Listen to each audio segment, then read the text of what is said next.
Chapter 119. Every day, the 5 teams would send people to the mountain where the giant pit was located to investigate the situation. However, there was still no news about the 3 people who had been captured. The scouts had been observing from a distance, but they could not enter the bat cave. There were bats flying around the cave, much more than those around the giant pit. 7 days had passed, and according to everyone's judgment, the chances of the 3 people still alive were very small. However, because it was related to the fire crystals, and now it was a joint effort of the 5 teams, they could not act rashly without preparation. In that case, they would lose not only 3 people, but also 3 teams. However, many prey were caught in the cave, but nothing was thrown out. A man who had just returned from his investigation said, "Those bats would not take away the prey they had eaten outside, nor would they finish it. Most of the time, they preferred fresh blood. Once the blood ran out, they would lose interest in the prey." During these 7 days, Xiao Xian went to the giant pit again, accompanied by the top warriors of the 5 teams. This time, he was more careful. Xiao Xian carefully checked several places. Only one was close to the surface, and the other places needed to be dug deeper. The fire crystals closest to the surface were dug out, and of course, those big bats in the stone crevices were alarmed, and chased for some distance. But strangely, last time, they chased for a long distance. If the hunting team had not caused some trouble, they would not have been able to get rid of them. But this time, Xiao Xian found that those bats gave up earlier, and stopped chasing after a short distance. It seemed that for them, the hunting team was just a small matter, and they did not need to worry about it. It was speculated that the bats had slowly gathered in the mountain where the giant pit was located, and all the bats in this area had gone there. Fortunately, most of them were not very intelligent, and could only be regarded as fierce beasts. Xiao Xian wanted to make some big nets to catch the bats, but he did not have suitable materials to make them, so he gave up. With those bats' sharp claws and razor-like teeth, they could easily break vines and grass nets. In the end, the 5 leaders decided to smoke them out. There were less than 200 people in the 5 small teams, but there were thousands of large bats in the mountain. Moreover, according to the information from the observers, there were still more bats joining in. Fortunately, not every one of them was the same size as the ones they encountered in the sinkhole that day. Many of them were about the same size as the one that attacked Caesar. He could deal with one by one, but if there were too many of them, it would still be troublesome. Now, the goal of the hunting team was to dig out the fire crystals, find the missing people, and try their best to avoid direct confrontations with those bats. No matter which one it was, the bats had to be chased away first. Smoking was undoubtedly a good idea. For the people in the hunting group, they would often use some smoky plants during hunting, for example, to get rid of insects, to repel wild beasts, and so on. This time, everyone decided to try using the smoke method first. Smoke plants had to be carefully selected. If they didn't smoke the bats, they would smoke their own people to death. That would be bad for their teammates. The 5 small team leaders compared several plants that were often used for smoking, and selected the one with the most obvious effect. Those things seem to hate the smell very much. I threw a small ball at them yesterday, and they ran away directly. Lang Jie said proudly. Yesterday, Lang Jie encountered a few bats that were hunting. They were about to succeed, but Lang Jie threw a smoking ball of grass at them, and it fell right next to the prey. The prey had already lost its ability to move, and could not run away. Those bats, who were eager to enjoy the delicious meal, screamed and flapped their wings to leave after the smoke from the grass ball dispersed. They were very displeased with the smell of the grass ball. "That's great. In this way, we have a higher chance of success," Mai said. In addition to choosing the smoky plants, they also had to prepare some herbs, in case they were bitten and fainted, or got smoky. They didn't hate the smell of the smoky grass, but it was unbearable after a long time.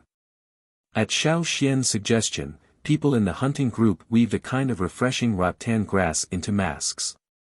They would wear the masks when they entered the cave. The refreshing smell of the rattan grass could make people more awake after being smothered by the smoke. "Boss, when can we set off?" someone in the cave asked. Now they had to fight for the food they ate every day from those bats. In the surrounding area, many wild animals and ferocious beasts had left, so it was difficult to find suitable food. They also had to guard against the bats. "Soon," Cheng said. Stone tools, herbs, and other necessary items were all prepared.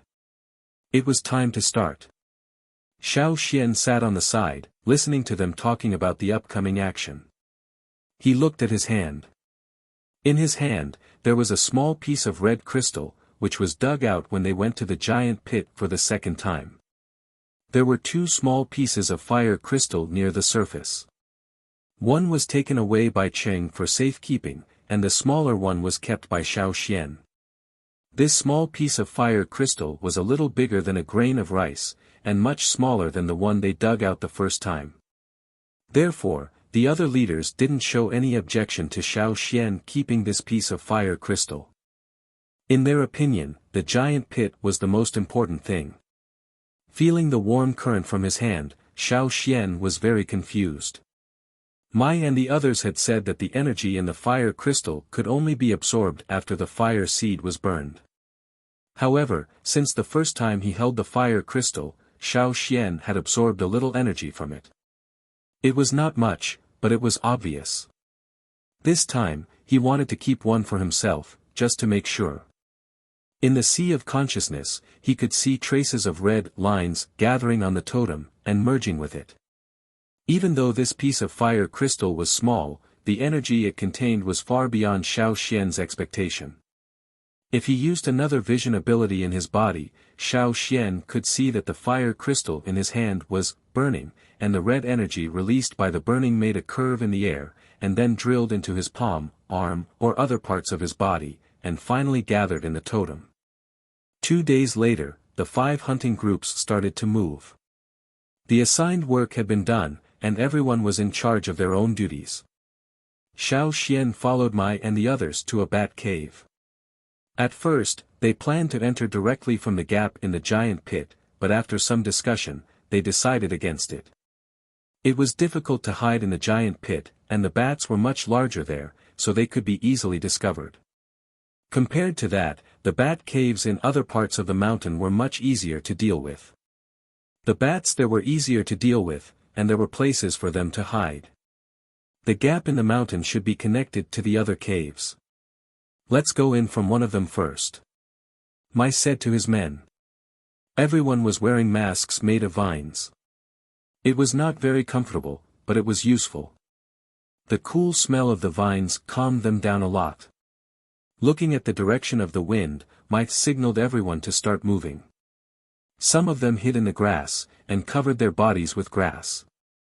Others brought the smoke grass, and approached the cave.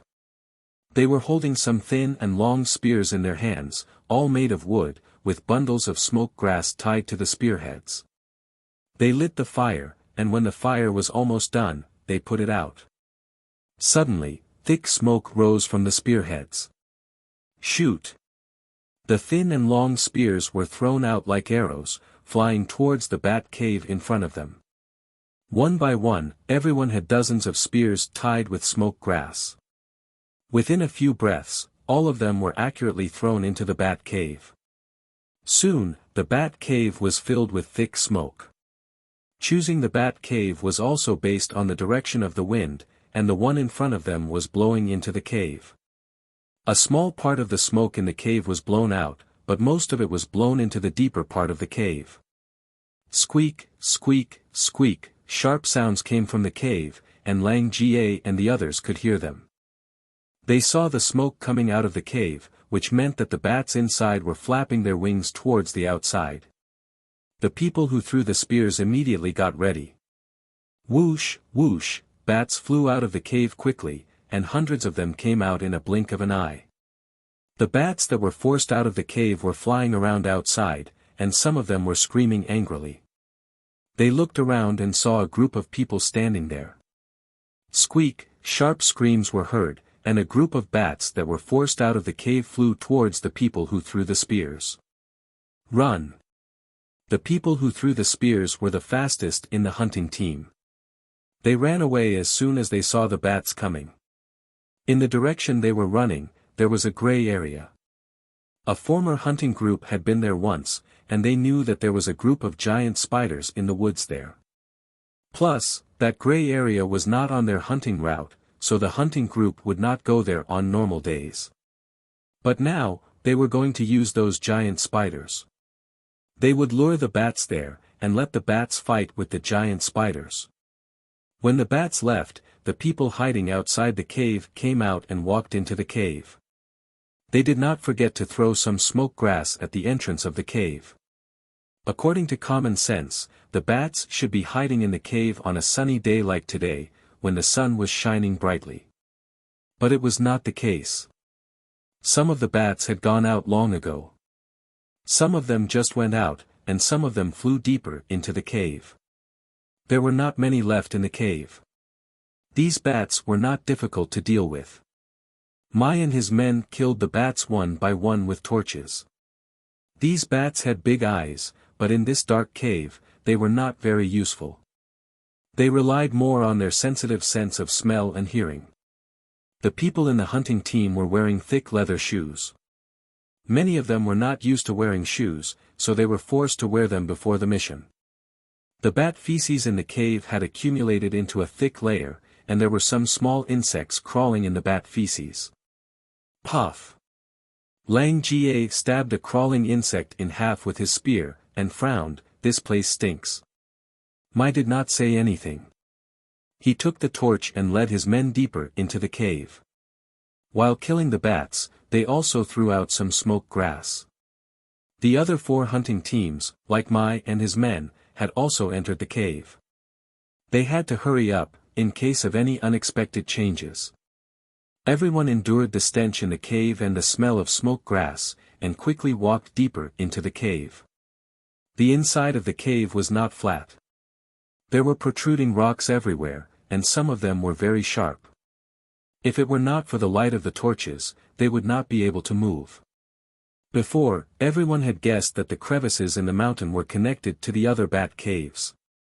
But soon, the 5 hunting teams all heard the voices of others. Sure enough, it is connected. Chapter 120. After walking out of the caves, the 5 hunting groups gathered together. In front of them, there was a very wide cave, and they couldn't see the top. And in front of them, it was like a dense fog. They thought that some bats would be forced to hide here by the smoke, but they didn't expect that there would be no bats in this wider area. Maybe they ran to other caves, but it shouldn't be that there were no bats here. Why? What was so special about this place? They couldn't figure it out.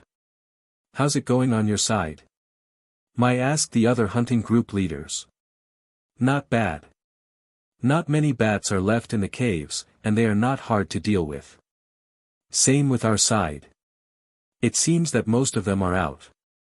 This was a good sign. Something is coming. Cha suddenly said. There were more than 5 bat caves outside, and there were other caves that also led to this place. Should we put out the torches? No, it's useless to put out the fire. Wait, there are only 2 coming. Cheng made a gesture to the others. The sound of flapping wings was very clear in the quiet cave. Soon, everyone heard the sound of bats flying out from another cave. Whoosh! Whoosh! Although they couldn't see the faces of the 2 bats clearly, they could tell where they were by their hearing. Mai and the others threw the long spears at the 2 bats as soon as they came out. Puff! The 2 bats only uttered a few short syllables, and then fell to the ground. He asked the others to throw the smoke grass into the other caves, and then Ching stepped forward to check on the bats and the prey they caught. The 2 bats had been pierced like hedgehogs, and the cow they caught was also affected, with a few spears on its body. But the cow was still alive, just unconscious. Just like the other prey, the bats only made them unconscious, but didn't kill them directly. Look at the direction they are flying, that way. Everyone looked at the direction Cheng was pointing at, but they couldn't see clearly even with the help of the torches. It was like a dense fog. Ah Cheng, will they? Cha looked at the foggy area in front of him and said. The prey caught by the bats was sent there, so were the 3 missing people in the hunting group sent there. Also, they came here to find out the reason for the bats' abnormal behavior. If they could figure it out, they could solve the problem from the root. Otherwise, they would have to risk being chased by the bats every time they needed to dig for the fire crystals. The reason for the bats' abnormal behavior was probably because of that. The 5 team leaders had once analyzed the situation and felt that the bats were probably preparing food for a leader. This phenomenon was common among many animals. This possibility was extremely high. If that was the case, they would do everything they could to kill that leader. Was the leader inside? If he killed their leader, would the bats disperse? Let's go and take a look. Be careful. Cheng warned everyone. As soon as they entered the area shrouded in fog, the torches in their hands became much smaller. The visibility was very low, and there was an extremely unpleasant smell in the surroundings, as if there was a heavy fog. Miasma? Xiao Xian was puzzled. The smell that assailed their nostrils made them feel dizzy. It was not the stench of the bat cave, but a smell that made them dizzy. Fortunately, the smell of the rattan grass eased this feeling. Putting a piece of the herb into their mouths, the bitter taste of the herb made everyone feel refreshed. The sound of wings flapping could be heard again. This time, there were more of them. After all, the effects of the smoke grass were limited. There were more than 10 bats flying in from other caves, all of them with prey in their hands. Mai and the others had planned to kill them by throwing their spears, but unexpectedly, the bats did not attack the hunting team. They did not even look at them. Instead, they grabbed their prey and flew into the area shrouded in fog. Somewhere in the fog came the sound of a heavy object falling to the ground. Not long after, those bats flew out of the fog and flew back into the cave. Their leader must be in there. Cheng said in a low voice. The deeper they went, the smaller the flames of the torches became, as if they could not burn any longer. Due to the influence of the thick fog, even Mai could only see within 10 meters with a torch, not to mention the others. This place, before Cha could finish his words, he kicked something under his feet. His nerves tightened all of a sudden, and he was ready to fight. But soon, he found that the object under his feet did not have any breath of life. Dead? Cha kicked the object under his feet. What Cha kicked was the dead body of a bat. And, this bat had been dead for a long time. Not only under Cha's feet, but also in the surrounding area shrouded in fog, there were bat skeletons everywhere. That was to say, there were bat corpses everywhere. In some places, there were even several layers of them. It was a little scary. As they went further, the bat corpses piled up thicker and thicker, like a small hill. Dead bats. All of them were dead bats. And many of them died in a miserable way. Their bodies were incomplete, and they were cruelly torn off before they died. No wonder those bats in the cave did not come here. This place was simply a bat graveyard. Every one of them is huge. They have been dead for a long time. Cheng said after looking at the few bats on the ground. Look at the traces left on their bodies. It seems that they killed each other. Why would they kill each other? I remember that in some groups of beasts, to choose a leader, they have to fight each other. Mai said. You mean, their leader is really here? Everyone suddenly became nervous. If these bats were all alive, with such a large number and body size, the 5 small leaders would not dare to bring people here directly. And with so many bats, what kind of ferocious beast would emerge as the winner? Even so, no one had any intention of retreating. In fact, when they were discussing with Mai and the others, Xiao Xian had proposed to go back to the tribe to find reinforcements.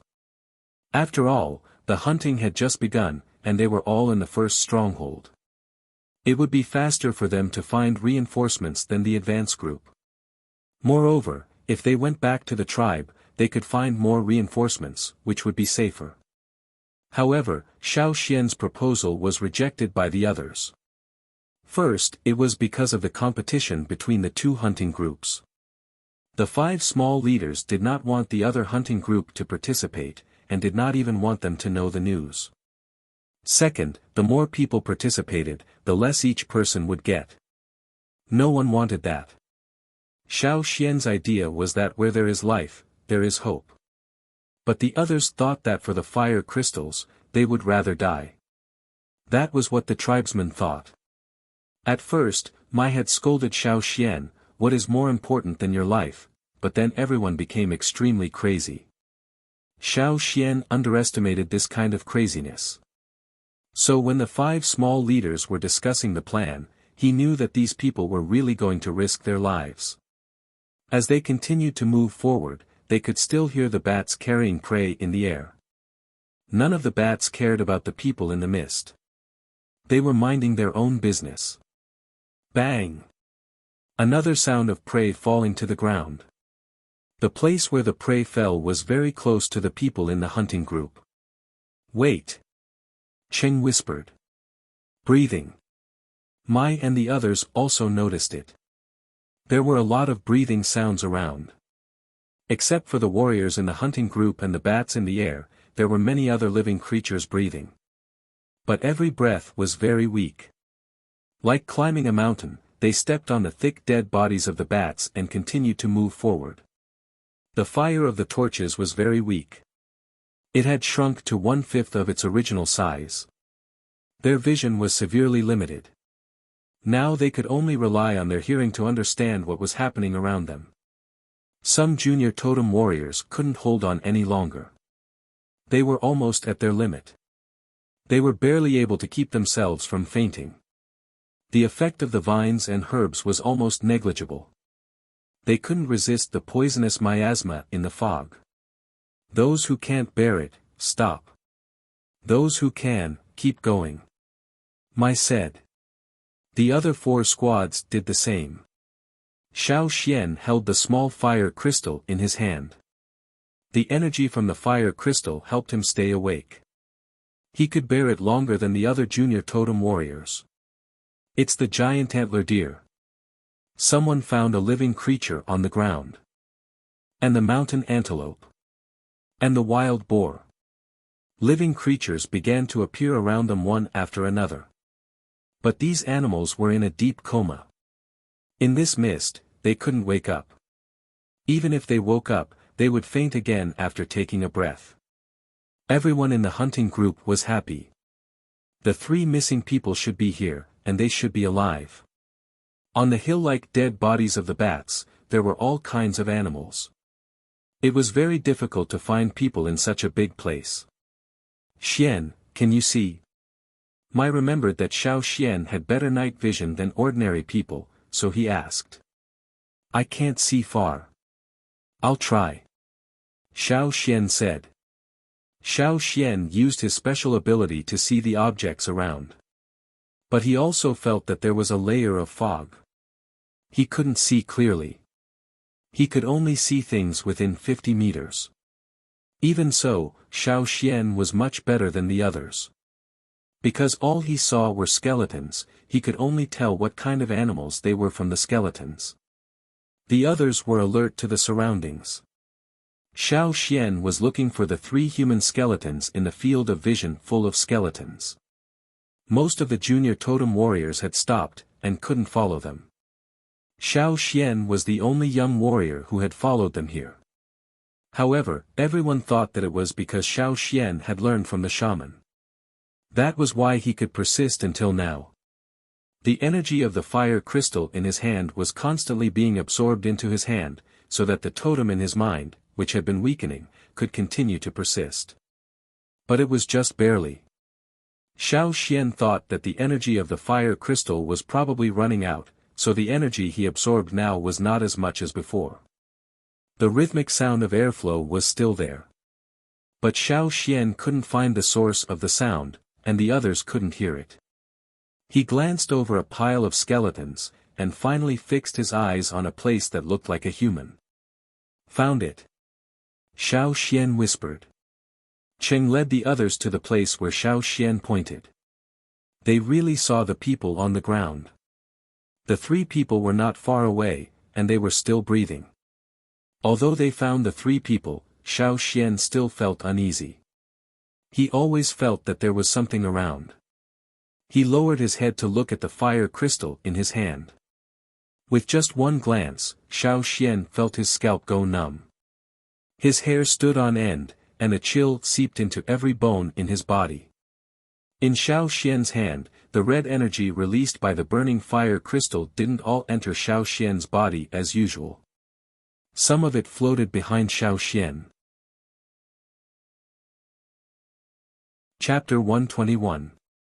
Only Xiao Xian could absorb the energy of the fire crystal in his hand, and no one else could. Xiao Xian had tried many times in the cave. No matter if it was a junior totem warrior or an intermediate totem warrior, it was the same. Therefore, Xiao Xian always thought that no one else could absorb the energy of the fire crystals in this way, including the 5 team leaders and Caesar. They didn't have any absorption reaction. But now, with his special vision, Xiao Xian saw that part of the red energy released by the burning fire crystal in his hand was floating behind him, and was not absorbed by him. Who was behind him? Uncle Mai. There seemed to be another team leader. Not just one, but several people. They had been on guard, so that Xiao Xian could focus on finding the missing people. But now, Xiao Xian turned around and looked at the place where the red energy line was floating. There was a floating object, about 3 meters high and shaped like a rhombus. Xiao Xian could not see the skeleton, but only a shining rhombus. Mai and the others had been paying attention to the surroundings, but they did not feel anything unusual. They were still wondering if the leader of the bats was not in the cave, or if he was weak and did not come out. Xiao Xian had found the missing 3 people, and they were still alive, which was really a good thing. But when they saw the expression on Xiao Xian's face when he turned around, Mai and the others suddenly felt a chill in their hearts. They turned around abruptly, but before they could see clearly, the long spear in Mai's hand had been thrown out. The long spear flew rapidly in the direction where Xiao Xian had been looking at. The long spear did not hit anything, and kept flying. After a while, it made a sound of hitting the stone wall, and then fell to the ground. They did not see anything. This was what Mai and the others saw after they turned around. Xiao Xian looked down at the hand holding the fire crystal. The red energy line had changed its direction, almost at the moment when Mai moved. The red energy lines emitted from the fire crystal floated upwards. Mai and the others looked at Xiao Xian. Seeing Xiao Xian raise his head again, they also raised their heads. This time, they did not move, but decided to observe first. Mai and the others still saw nothing above their heads. At least, they did not see anything within the range of their vision. But Xiao Xian did not. When he looked up, Xiao Xian's pupils suddenly shrank. When they had walked into the fog, Xiao Xian had also paid attention to the top, but he did not see anything, nor could he see the top. Now, they were stepping on a large number of bat corpses, climbing higher and higher. Xiao Xian could already see the top. There were many shiny rhombuses was hanging at the top. And the one he had seen was the closest one was closest to Xiao Xian. They still gave him the feeling they were still floating. Yes, was this the reason why the bats is strange? If there were 2, there were too many. There was more than one, there was more. There were at least 100 of them. But there was still some distance to the top. Although it was not more than 50 meters, it was beyond the range of Mai and the others' vision in the fog. But the spear that Mai suddenly threw did not even touch the edge of the thing. Not only that, the few leaders couldn't even sense the existence of that thing. The gap between the two sides was too obvious. If those things attacked Xiao Xian and the others, Xiao Xian could only use 3 words to describe their situation: they were dead meat. The energy line of the fire crystal in his hand was still floating upwards. Looking at the red energy line floating upwards, Xiao Xian wanted to stop the burning of the fire crystal and put it away. But then, no one would know the position of the thing above them. Even Mai and the others could not sense it, let alone the others. Uncle Mai. Xiao Xian felt it was difficult to speak. Xian, what did you see? Mai had a bad feeling. Xiao Xian was about to answer, but suddenly there was a slight cracking sound above them. Mai and the others could also hear the sound. Their faces changed, and they shouted, "Be alert!" Cheng and the others, who were checking on the 3 missing people, quickly put up their guard. However, they could only hear the sound coming from above. They couldn't see or hear anything else. Crack, crack, crack, the sound of a brittle shell cracking continued to ring out. Xiao Xian saw that the shining diamond cracked from the middle.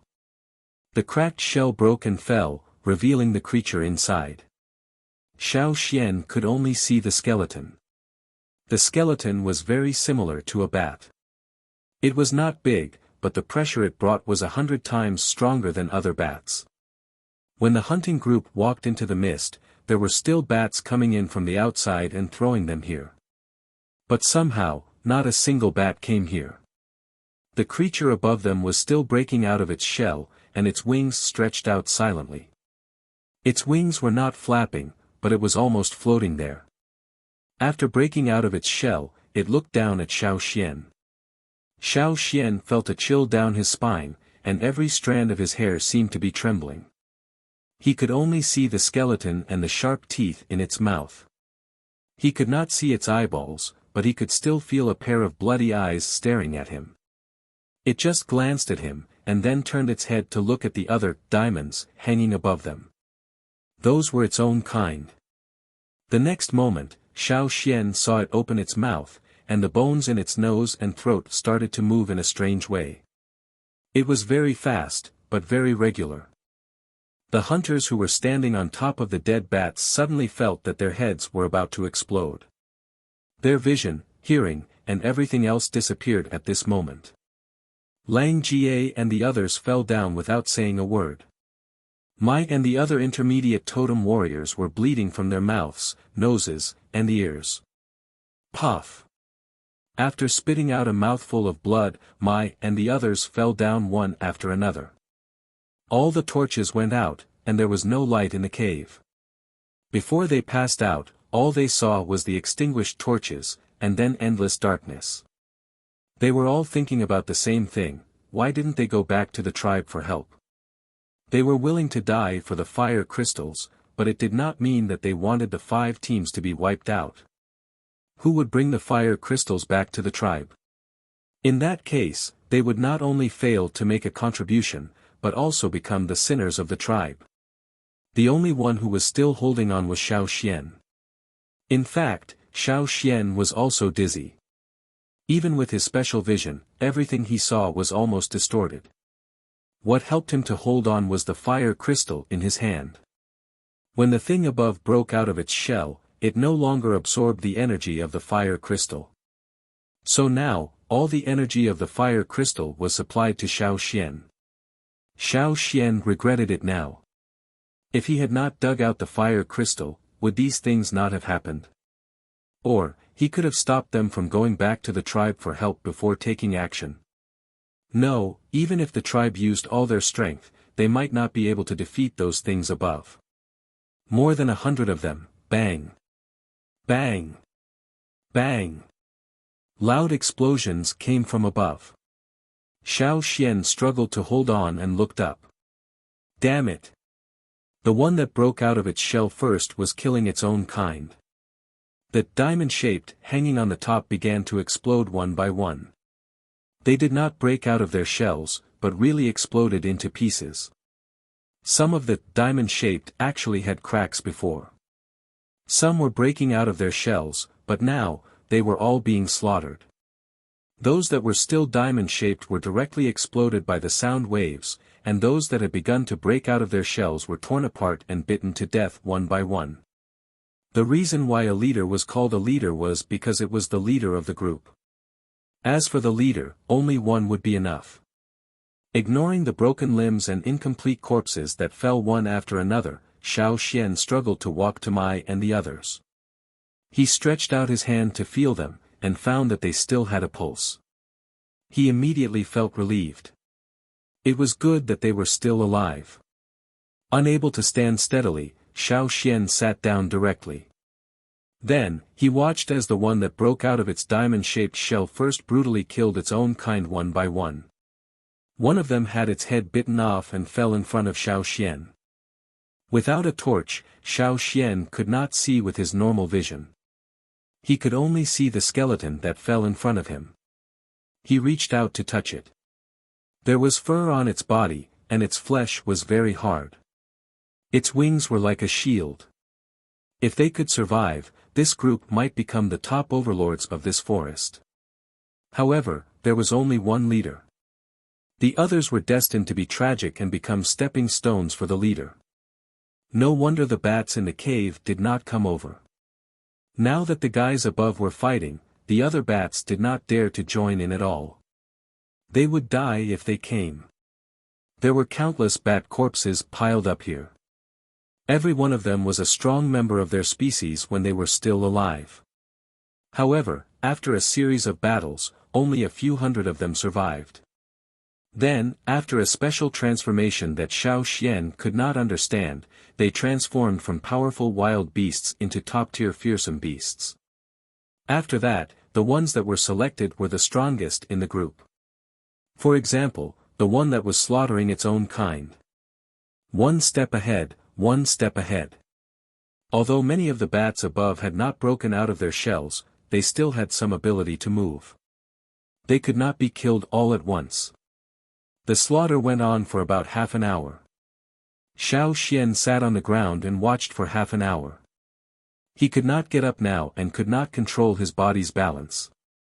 He could only sit there for the time being. When the killing above was over, the sound waves finally stopped. Xiao Xian felt that his swollen head was much better, and his vision was no longer distorted. Feeling something strange, Xiao Xian looked up. Less than half a meter away from him, a skeleton stood there silently. Xiao Xian could even clearly smell the blood on it. Xiao Xian and the bat looked at each other for a few seconds. When Xiao Xian was wondering if the bat had finished slaughtering its own kind and was going to kill someone, he saw the bat leader bite the headless corpse that fell there. Soon, it let go, looked elsewhere, and walked over. It also had folded wings and strong hind legs, but when it walked, it was much lighter than the other bats. Even in front of Xiao Xian could barely hear the sound of it walking. The bat leader walked along the battlefield. Everywhere it went, it would bite its own kind that it had killed, and the living things that the other bats had sent over. Strangely, it avoided the people in the hunting group. When the bat leader walked away, Xiao Xian reached out to touch the headless skeleton. It was shriveled. It did not look big, but its appetite was amazing, and it ate very fast. The other bats had to lick it. The bat leader seemed to bite it very casually, but soon it let go. However, the prey that was bitten had turned from a coma to a dead one, and its body had become shriveled. Almost all the food sent by the bats in the cave and in the stone crevices had been bitten, except for the people in the hunting group. Looking at it eating, Xiao Xian had a feeling that the last winner of the battle was disdaining the food it had just eaten. Chapter 122. After eating, it flew up and kept flying upwards. Soon, it disappeared from Xiao Xian's sight. On the mountain, in the sinkhole, a black shadow flashed silently from one of the cracks in the stone wall inside the sinkhole. Yang was shining brightly. Under the bright Yang, the black shadow went straight to the sky and was hard to catch. If Xiao Xian could see it, he would find that it was moving the bones in its nose and throat quickly, making a sound that even intermediate totem warriors could not hear. However, it was precisely after such an inaudible sound that large bats flew out from various parts of the forest. No matter what these bats were doing just now, whether they were hunting, eating, chasing after the people who threw the smoke grass into the cave, or other things, they all stopped what they were doing and flew up without hesitation towards the sky above the sinkhole. In the gray area full of giant spider webs, the people who were struggling to avoid being chased saw that the bats chasing them all turned around. The bats stuck to the spider webs struggled crazily, gnawing at the spider webs. After breaking free from the spider webs, they flew up and flew towards the sinkhole. "What's wrong with them?" A person who was so tired that he was panting asked his companions. "The direction they are flying is, over the mountain." "Did something happen to the leader and the others?" "Let's go." The team members blew their whistles, using the sound to communicate their movements. The people who were responsible for attracting the bats in the cave all rushed towards the bat cave. When they got out of the forest, there was no longer dense branches blocking their vision. They saw that the sky above the sinkhole was gathering a dark cloud, and this dark cloud was getting bigger and bigger. Be it nearby or far away, almost all the bats flew toward the sinkhole at this moment and joined the dark cloud. In the cave, Xiao Xian recovered some strength. It was not good to stay here for long. If they stayed here, the people who were unconscious would fall asleep again even if they woke up. Xiao Xian carried the people who were unconscious on the pile of bat corpses out of the foggy area one by one. After carrying everyone out, Xiao Xian gave them some herbs one by one. There were no living bats in the cave. After a while, Xiao Xian heard voices coming from outside the cave. It was the person responsible for luring the bats away. Seeing all the bodies lying on the ground, the people who came over were so scared that their hearts skipped a beat. Only after checking them one by one did they relax. "What's going on outside?" Xiao Xian asked. "The ones that were chasing us have all flown to the top of the mountain." "The ones in the cave?" "Well, the bats you mentioned have all left. There are a lot of them gathered at the top of the mountain," the man said. "Let's get out of here quickly." That was indeed the case. Xiao Xian agreed. If the bats gathered outside, they wouldn't be able to get out. After carrying everyone out of the cave, Xiao Xian looked up at the sky. At this time, the dark clouds in the sky had become very large, and the surrounding sky seemed to have darkened. Xiao Xian stood there, unable to sense a trace of Yang Guang. He turned around and looked around. There were many places at the foot of the mountain that were shrouded in shadows. Moreover, this area was rapidly expanding because there were still bats rushing back from afar. What do they want to do? I don't know. Seeing such a scale, the people who were still conscious all felt that what they had done before was too bold. There were no more than 150 people in total, but what about the bats above? Such a huge number was too terrifying. Could it be that all the bats in the forest had come here? While looking at the sky, Xiao Xian suddenly heard some noises. He looked over and saw Caesar running towards him. When the 5 hunting groups were on the mission, Xiao Xian didn't let Caesar join them. Caesar hated the smell of the smoke grass, so he let Caesar stay in the cave of Cha's hunting group, waiting with the wounded. But to his surprise, Caesar actually ran over. Why is he here? Did something happen at the first location? The people around him asked nervously. No, Caesar is just worried about this place, Xiao Xian said. Caesar was staying in the cave, but when he heard the voice of the bat leader, he rushed out and found this place by following the smell. Rubbing Caesar's head, Xiao Xian asked Caesar to rest on the side. In the sky, the dark cloud had expanded to its limit. No more bats joined it, so it flew towards one direction. Xiao Xian looked over. In that direction, in the distance, there was a very tall mountain, taller than the surrounding mountains. It was surrounded by clouds and mist, and the top of the mountain was covered with white snow. I remember that there are many caves on that mountain. Yes, I once went there with the chief, but there were many cave bears and other ferocious beasts living in the caves, so the chief didn't allow us to get close. The people in the hunting group were talking about their understanding of that mountain. Now, the bats that had gathered together and formed a huge, dark cloud were flying towards that mountain. Were they going to fight for territory? Maybe, a fight is unavoidable. Which side do you think will win? I don't know. I don't want those things to win. Otherwise, how can we hunt in the future? The people in the hunting group were worried. The other people in the hunting group patted each other's shoulders sympathetically. It was really bad luck to fight against these monsters. If it weren't for the fire crystals, they wouldn't dare to provoke these monsters. Since the bats had left, the rest of the people discussed and decided to bring the unconscious people back to the cave first. Probably because of those bats, they didn't encounter any ferocious beasts or wild animals on the way back. One day later, among the unconscious people, Mai and the others were the first to wake up. But after they woke up, they were a little dispirited. They didn't get better until they rested for another day.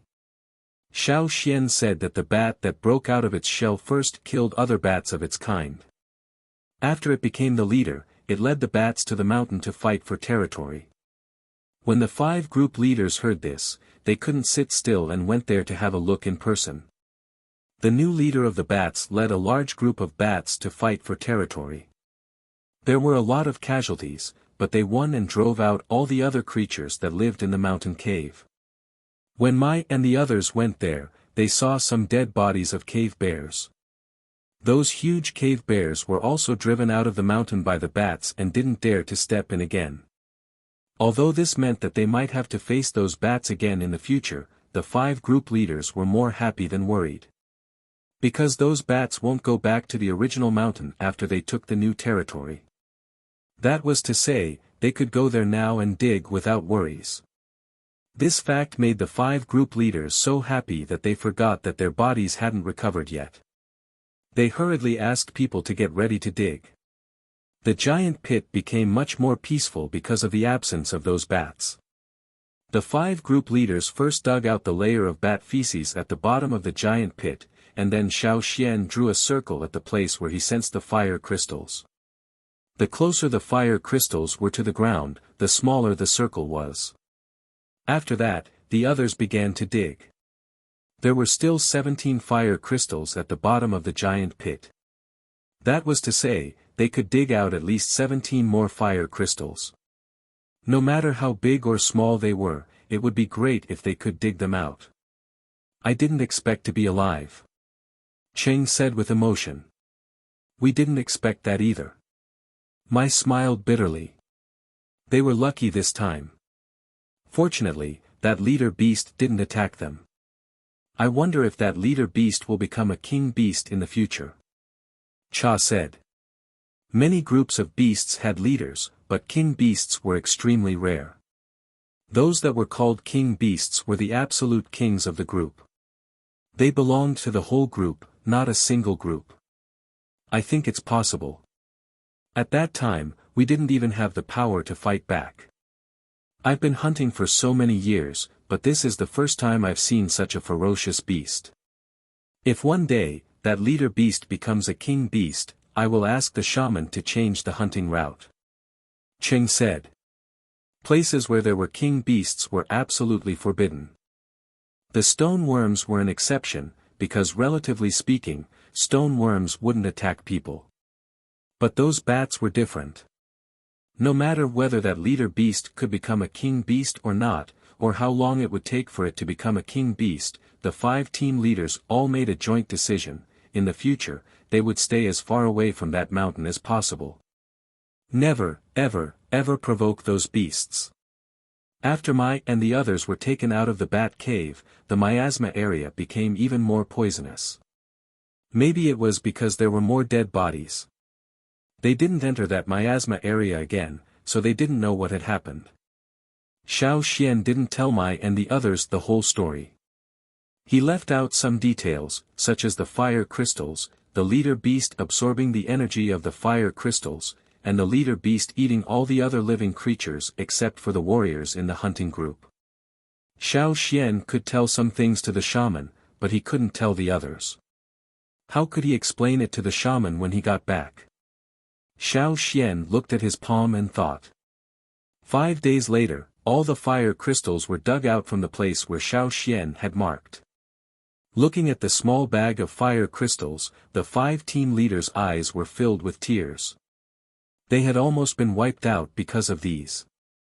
They put the fire crystals in the best animal skin bag, even the ones that Cheng and Mai had kept for themselves. Xian, where is your fire crystal? Come on, put them together and wrap them up. When we get back to the tribe, we can use them together. Mai said. It's gone. Xiao Xian said. He had absorbed all the energy of that small fire crystal. After burning up all the energy, the fire crystal turned into a dim white powder. But Xiao Xian couldn't tell them that. You lost it. The 5 team leaders paused and looked at Xiao Xian. After making sure that Xiao Xian really couldn't take it out, and didn't want to keep it for himself, the 5 felt it was a pity. But Xiao Xian carried them out of the bat corpses one by one, so they couldn't blame him. This time, the one who made the biggest contribution was still Xiao Xian. Well, Caesar would be counted in. Mao, like the other young warriors who were recovering, didn't participate in the digging of the fire crystals, but just watched from the edge of the giant pit. The 5 team leaders carefully put the small bag of fire crystals away, and happily discussed how to ask the shaman for a reward when they returned to the tribe. Mao, on the other hand, was thinking in his mind, I wonder what kind of expression my Abba would have when he knows about this when the hunting team gathers. At the same time, Ta, who was hunting in the green field, sneezed. He felt inexplicably uncomfortable recently. Why? Chapter 123. Since most of the hunting time was spent dealing with bats and digging for fire crystals, the warriors in the hunting group would not hunt for food on purpose, except for hunting when they were hungry. Basically, no one in the 5 hunting groups would go out of their way to hunt and store food. As the gathering day approached, there were only a few days left for hunting. The 5 group leaders stayed together almost all day, just to keep an eye on that small bag of fire crystals. As for hunting prey, the 5 group leaders would tell you that it was just a small matter. Finally, the gathering day arrived. Ta led the advance group and hunted a lot of prey. In the first hunt of the year, Gigu's hunting group had a good harvest. Ta did not want to lose to them. Luckily, they were lucky enough to find a kind of curly-tailed plant. He did not know what would happen if Mai and the others brought the wolf. Ta was a little worried. They came back earlier this time. They thought that it would take 2 or 3 days for the 5 hunting groups to arrive. Unexpectedly, the 5 hunting groups arrived together. This had never happened before. Only when a hunting group was in great danger would they ask for help from other hunting groups. However, the 5 hunting groups, although many were injured, they all looked positive. Looking at the wolf, well, it seemed to be getting along well with the other warriors. Seeing that the 5 hunting groups were in good condition, but with only a pitiful amount of prey, Ta felt that he was holding his breath again. What happened? Ta asked in a bad tone. The leaders of the 5 hunting groups stood together, showing their white teeth to tower. Their smiles were very stupid. In the tribe, Old Ku had been suffering from insomnia recently, especially in the days before the return of the hunting group. He walked to the path of glory several times every day. He wondered how Xian and the others were doing. Would Caesar perform well? It was the first time for him to go out of the tribe. There were so many beasts in the forest. Would he be okay? While he was thinking, Old Ku suddenly heard an eagle cry in the sky. He looked up at the cha-cha in the sky. Old Ku paused. The hunting group was back. Without any hesitation, Old Ku hurried to the path of glory. When he got there, Some people were already standing by the road, talking. I heard that many people were seriously injured this time. Which hunting group? I don't know. Old Ko was worried. Could it be Mai's hunting group? Before they set off, someone had said that Mai would probably encounter trouble if he brought Caesar, a wolf. Who would bring a wild beast out to hunt? Many people around them also mentioned Caesar, and their words were not very nice. Old Ko almost got into a fight with someone. Soon after, those who were more seriously injured were sent back. There were indeed quite a few of them. Half a day later, the hunting team showed up. Except for the advance group, the other groups didn't have much prey, someone said. Not only was it not much, it was pitifully little. What happened? While the crowd was discussing, many people in the other hunting group were also thinking to themselves, sure enough, our hunting group is stronger. Look at the results of their hunting team this time. No one had expected that the results of the hunt would be so terrible. In the past, every time they came back, they would bring back a lot of food. Even at the worst time, it was much better than this time. Sigh, forget it. It's good that you're back. It was the first hunt of the year, and many people were looking forward to it. But now, they were inevitably disappointed. Winter was over, and it seemed that they would have to continue to starve. Their families were already starving. Even though they were disappointed, they still decided to comfort the people who had returned. It was not easy for them to adjust their emotions. They planned to say a few words of comfort when the main group came over.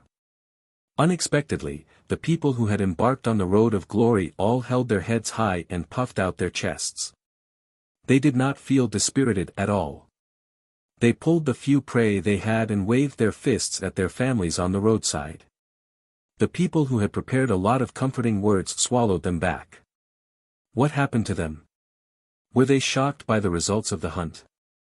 No one could figure out why they were behaving like that. Old Ko looked at Xiao Xian and Caesar, who were safe and sound, and finally felt relieved. The results of the hunt didn't matter, as long as they were back. However, Old Ko looked at the team leader Ta, who was walking in front of the team. The expression on his face was very subtle. You could say that he was happy, but he was not as proud as everyone thought. But you could also say that he was depressed. What on earth happened? When the hunting team finished the sword cleansing ceremony, they rushed down the mountain. Some warriors even forgot about the small amount of prey they had. Soon, everyone knew why the hunting team behaved so strangely this time. Fire crystals. Old Ko's mouth trembled. He confirmed it several times, and then he stamped his crutch hard. Not only Old Ko, in the tribe, the same thing happened in many people's families. Some older people even fainted because of excessive excitement. Bad results? There was no problem. The fire crystals were the biggest reward. Poor food at home. That was not a problem. There were still fish in the river at the foot of the mountain. They would not die if they ate fish for 20 days. What? Did they think the energy in those fish was too little? There were fire crystals. The shaman had said that all those who had contributed to this matter, including their relatives, parents, wives, children, brothers and sisters, could be called up. Now the tribe was bustling. Those who were related by blood hurried to find connections, and those who were not, created connections. What a rare opportunity. It was said that they had found a lot of fire crystals this time. Xiao Xian played an important role in this matter, but in the tribe, except for Old Ko, Xiao Xian had no close friends. The shaman specially gave him a few more places, so that he could bring people who were not related by blood up the mountain. Old Ko, Gu, and some others who had helped Xiao Xian before were brought up the mountain. Tu and Jie Ba, who had awakened their power this year, were also brought up by Xiao Xian. Unfortunately, only those who had awakened their power could absorb the fire crystals. So, for some people, even if Xiao Xian wanted to help them, it was useless.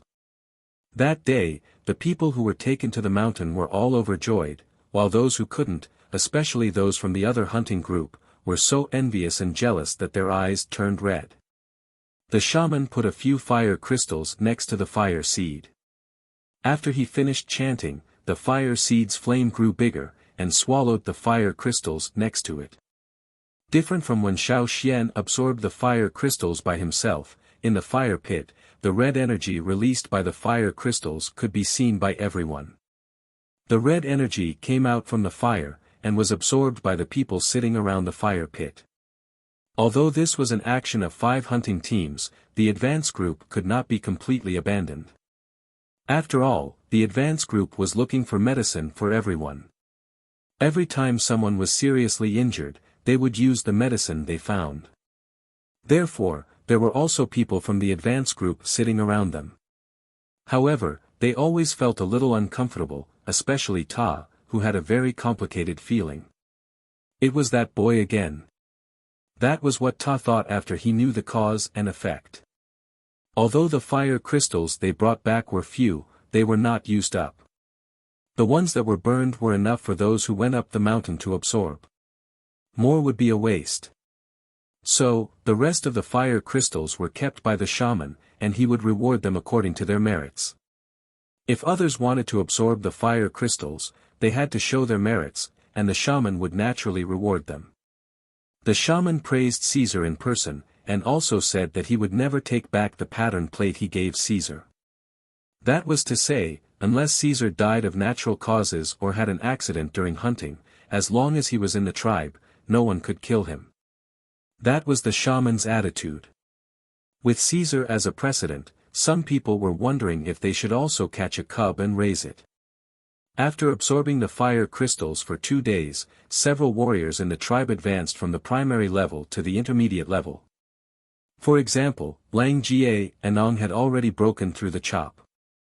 The totem patterns on their arms had already extended beyond their elbows. This made Lang Jie party at home for several days. He even threw away his grandpa's precious stone hammer. Back then, Tuo and Kiki were among the same batch of people who were awakened with Lang Ga. Everyone knew that they were very outstanding, and these 2 people were promoted to intermediate totem warriors last year. However, Lang Jie did not expect that he would be promoted so soon. The topic of the fire crystals would last for a long time in the tribe. The tribe was not big, and there was only one tribe in the vast area. There were few topics to talk about. So, this topic would not die down in a short time. Every day when they went out, they would hear people talking about the fire crystals. For example, whose warriors advanced after absorbing the energy of the fire crystals, whose warriors were still a little bit worse, and whose warriors failed to go up the mountain, etc. In addition, Caesar and Xiao Xian were also hot topics. I heard that the place where the fire crystals were dug was found by that wolf. I'm so jealous. If we had a wolf in our team, would we also find the fire crystals? Even if we can't find the fire crystals, it's good to find something else. Why don't we go hunting this time and catch some cubs? Xiao Xian seemed to have said that it was easier to train a cub. Didn't the wolves in the forest often fight? It's a pity that those cubs were killed. We can bring them back and raise them ourselves. It won't cost us much food. That makes sense. Xiao Xian did not expect that just this hunting trip would make people want to raise wolves. After the fire crystals, Xiao Xian went to the shaman's place to talk. The shaman asked about some details, such as why Xiao Xian could sense the location of the fire crystals. Even if he had more power of inheritance than others, he might not be able to sense the location of the fire crystals so clearly. Others might not know, but as the shaman, he knew it too well. In the beginning, the shamaness and Xiao Xian were just probing each other. In the process, they started to trust each other and revealed more information. The shaman let Xiao Xian know some things that even the chief didn't know, and Xiao Xian also showed the shaman many abilities that were different from others in the tribe. Here, there was only one tribe, and the shaman's words were absolute authority. If it were a selfish person, he might feel that Xiao Xian threatened his position and wanted to get rid of him quickly. But in fact, every time Xiao Xian showed some abilities that were different from others, the shaman was very happy. His old face, which usually maintained an indifferent attitude, would always show a rare deep smile. Xiao Xian did not intend to hide it from the shaman this time. He pointed at his eyebrows and said, "The totem told me." "Did you really lose the small piece of fire crystal that you were holding?" The shaman asked again. He didn't care about anything, he was just curious. He didn't think that Xiao Xian would easily lose such an important thing. Moreover, since he could sense the fire crystal, why didn't he notice it when he lost it? "I didn't say I lost it. I just said that the fire crystal is gone." Xiao Xian raised his hand and said to the shaman, "I can absorb fire crystals." Chapter 124. The shaman's face trembled violently, as if he couldn't believe Xiao Xian's words. However, Xiao Xian didn't seem to be lying. "Wait a moment." The shaman turned around and took out a piece of fire crystal, handing it to Xiao Xian. "You absorb it, let me see." Xiao Xian didn't say much. He took the fire crystal and began to absorb it. Others couldn't see the energy of the fire crystal when Xiao Xian absorbed it, but the shaman could see a little. Although it wasn't clear, those energy lines were real. How could it be? The shaman was puzzled. Xiao Xian told the secret in the hope that the shaman could answer some of his doubts. He didn't know much about the special power in his body, so he needed the shaman to explain. But unexpectedly, the shaman didn't know the answer. Seeing the shaman lost in thought again, Xiao Xian put the fire crystal in his hand on the stone table in front of the shaman. Xiao Xian's action brought the shaman back to reality. He looked at the fire crystal in front of him, which was as big as a quail egg, and then at Xiao Xian. He wanted to see some reluctance, dissatisfaction, or greed in Xiao Xian's eyes. After all, the biggest contributor was still Xiao Xian. According to the distribution, Xiao Xian should get the most benefits. But in fact, Xiao Xian didn't get much. However, the shaman found that Xiao Xian's eyes were very calm. There was no reluctance, no greed, and no dissatisfaction with the distribution of the fire crystal. What a state of mind! The shaman was moved. For the tribe, Xian was wronged. "Take this fire crystal." The shaman said. "No need." Seeing the shaman's guilty face, Xiao Xian said, "How about a smaller one? This one is too big. If I lose it, it will be a big loss." A rice-sized fire crystal could last for several days. There was no need to use such a big one. Moreover, they didn't usually use it in the tribe. They only used it when hunting, but they didn't need so many. The shaman felt that Xiao Xian was actually a person of noble character. He was not greedy for merit, he was not greedy, everything he did was for the tribe. Thinking of this, he said to Xiao Xian in an even more amiable manner, "Take it." "All right." Xiao Xian took back the fire crystal the size of a quail egg and said, "Actually, the fire crystal doesn't have much effect on me. I won't improve even if I absorb it." The shaman was speechless. Xiao Xian wasn't lying. The energy of the fire crystals didn't affect him as much as the others. Others would have an obvious improvement after absorbing the fire crystals, but Xiao Xian didn't seem to have any other benefits other than having a better spirit and a faster recovery of physical strength. He had absorbed more than half of the small piece of fire crystal that he had used as an experiment. This time, he had absorbed a lot of energy from the fire crystals by the fire pit with the others. He had absorbed more energy than the other warriors, but the totem patterns on his arms did not extend. Coming out from the shaman's place, Xiao Xian had several animal skin scrolls in his hands. They were empty scrolls used to make Wu roll. After talking about the fire crystals, the shaman showed Xiao Xian some ancient scrolls. They were all drawn by the shaman in the past. Among them, there was a Wu roll about hunting dogs drawn by the ancestors. The shaman was like this. The more you showed your ability, the more help he would give you. As long as it was beneficial to the tribe, he would open the door to help you. In the past, the shaman might not have shown these early Wu roll scrolls to Xiao Xian. After all, they involved some secrets of the tribe, and before the time was right, the shaman didn't want to let others know about these secrets. But now, the shaman changed his mind. The ancient scrolls drawn by the ancestors were well kept by the shaman. After thousands of years, the ancient scrolls were not damaged much. However, these ancient scrolls couldn't be taken out. They could only be read at the shaman's place. Xiao Xian first skimmed through the ancient scrolls, and then picked the one about hunting dogs and carefully read it. After going down the mountain in the afternoon, Xiao Xian locked himself in the room and began to draw on the empty scroll with a pen. He copied down what he had seen in the ancient scrolls. When he was still in the cave, Xiao Xian had seen pictures of hunting warriors with hunting dogs from the murals in the stone room. But he didn't have a clear idea. After all, this was a new world. Anything that looked normal might hide many secrets that others didn't know. But this time, after reading the ancient scrolls, Xiao Xian also found that the ancestors had different requirements for hunting dogs. According to what was written in the ancient scroll, the ancestors would select a group of healthy, strong, and clever puppies when the hounds were still young.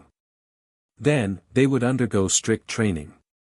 During the training, some puppies might die, and the last ones who survived would go through the second round of selection. The hunting dogs raised by the ancestors were divided into ordinary hunting dogs and accompanying hunting dogs. The ordinary hunting dogs were the ones that were left behind after training. They would usually participate in hunting or defense, but they were not truly recognized by the tribe and were not passed down by the tribe. Accompanying hunting dogs were different. They were carefully selected, and they had enough strength and loyalty. They were recognized by the whole tribe, and the shaman engraved the tribe's totem on them. From then on, they would become a member of the tribe. They could also participate in the sacrifice. They could absorb the totem power from the fire totem like others, and they would be much stronger than ordinary hunting dogs. However, this engraving only existed in their generation. The pups of accompanying hunting dogs were still like ordinary hunting dogs. They had to go through training and selection to be recognized. But generally speaking, the offspring of accompanying hunting dogs were very good. As for the engraving secret skill, only the tribe's shaman could master it, because it needed the power of inheritance. When Xiao Xian was reading the ancient scrolls at the shaman's place, the shaman said that if Xiao Xian wanted to try, he would find all the ancient scrolls about this. After all, now it seemed that Caesar already met the requirements of engraving. The engraving secret skill is very complicated, and it can't be mastered in a short time. This was what the shaman said when Xiao Xian left. Xiao Xian understood what the shaman meant. The shaman just didn't want Xiao Xian to be too impatient. If he tried to engrave before fully mastering the skill, not only would the engraving fail, but Caesar might also die. According to the shaman volume, there was a chance of success when the secret engraving skill was used. Among the 10 selected hounds, only half of them succeeded in engraving the engraving skill. It was very risky. Even the current shaman had never tried the engraving secret skill. After all, there was no animal in the tribe that he could try it on. Xiao Xian had to think carefully about what to do. It was up to him to make the choice, and the shaman wouldn't interfere. Since there was such a big risk, Xiao Xian naturally wouldn't treat it lightly. He had to study the so-called engraving secret skill first. Looking at Caesar, who was lying at his feet and yawning, Xiao Xian sighed in his heart. Caesar was just a wild animal, not at the level of a ferocious beast. In the forest, he couldn't compare to the alpha wolf in the pack. This was determined by his innate condition, and had nothing to do with Caesar himself.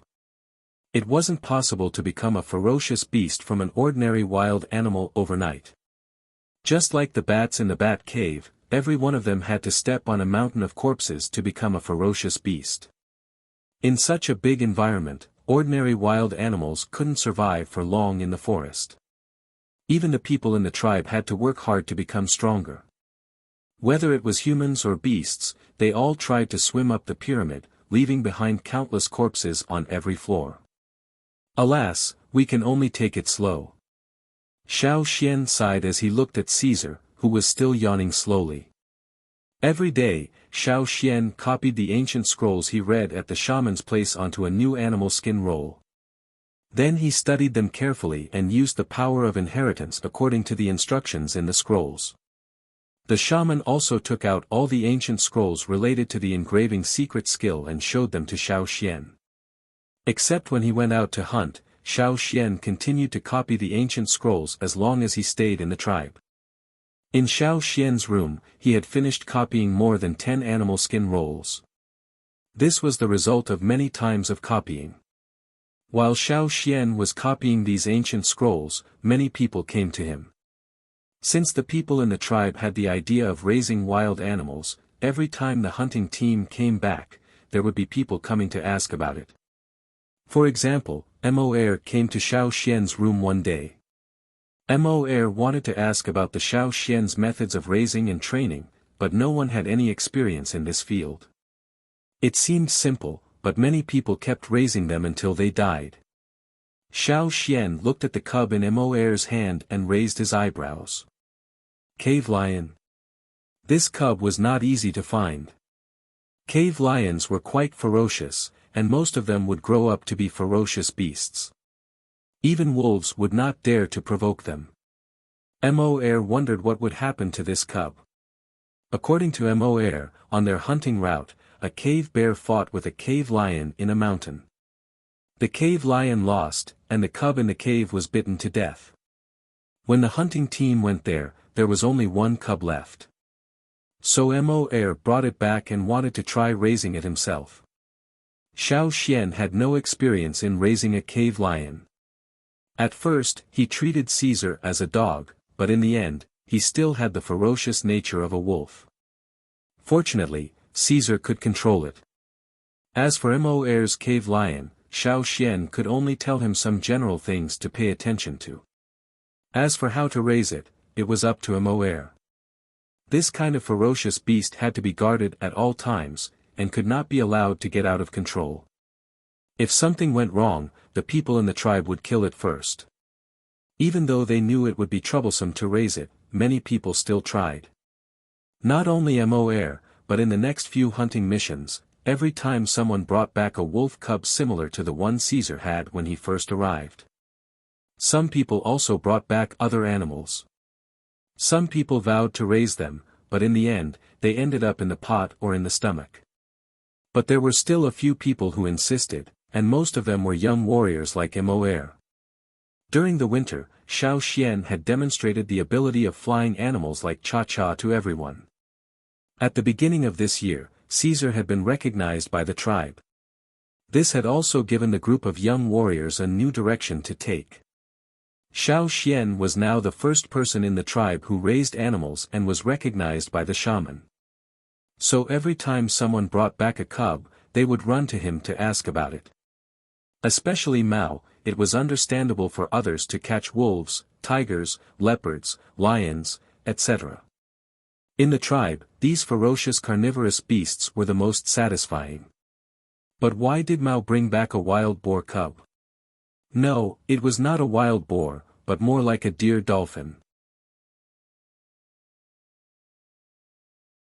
Chapter 125.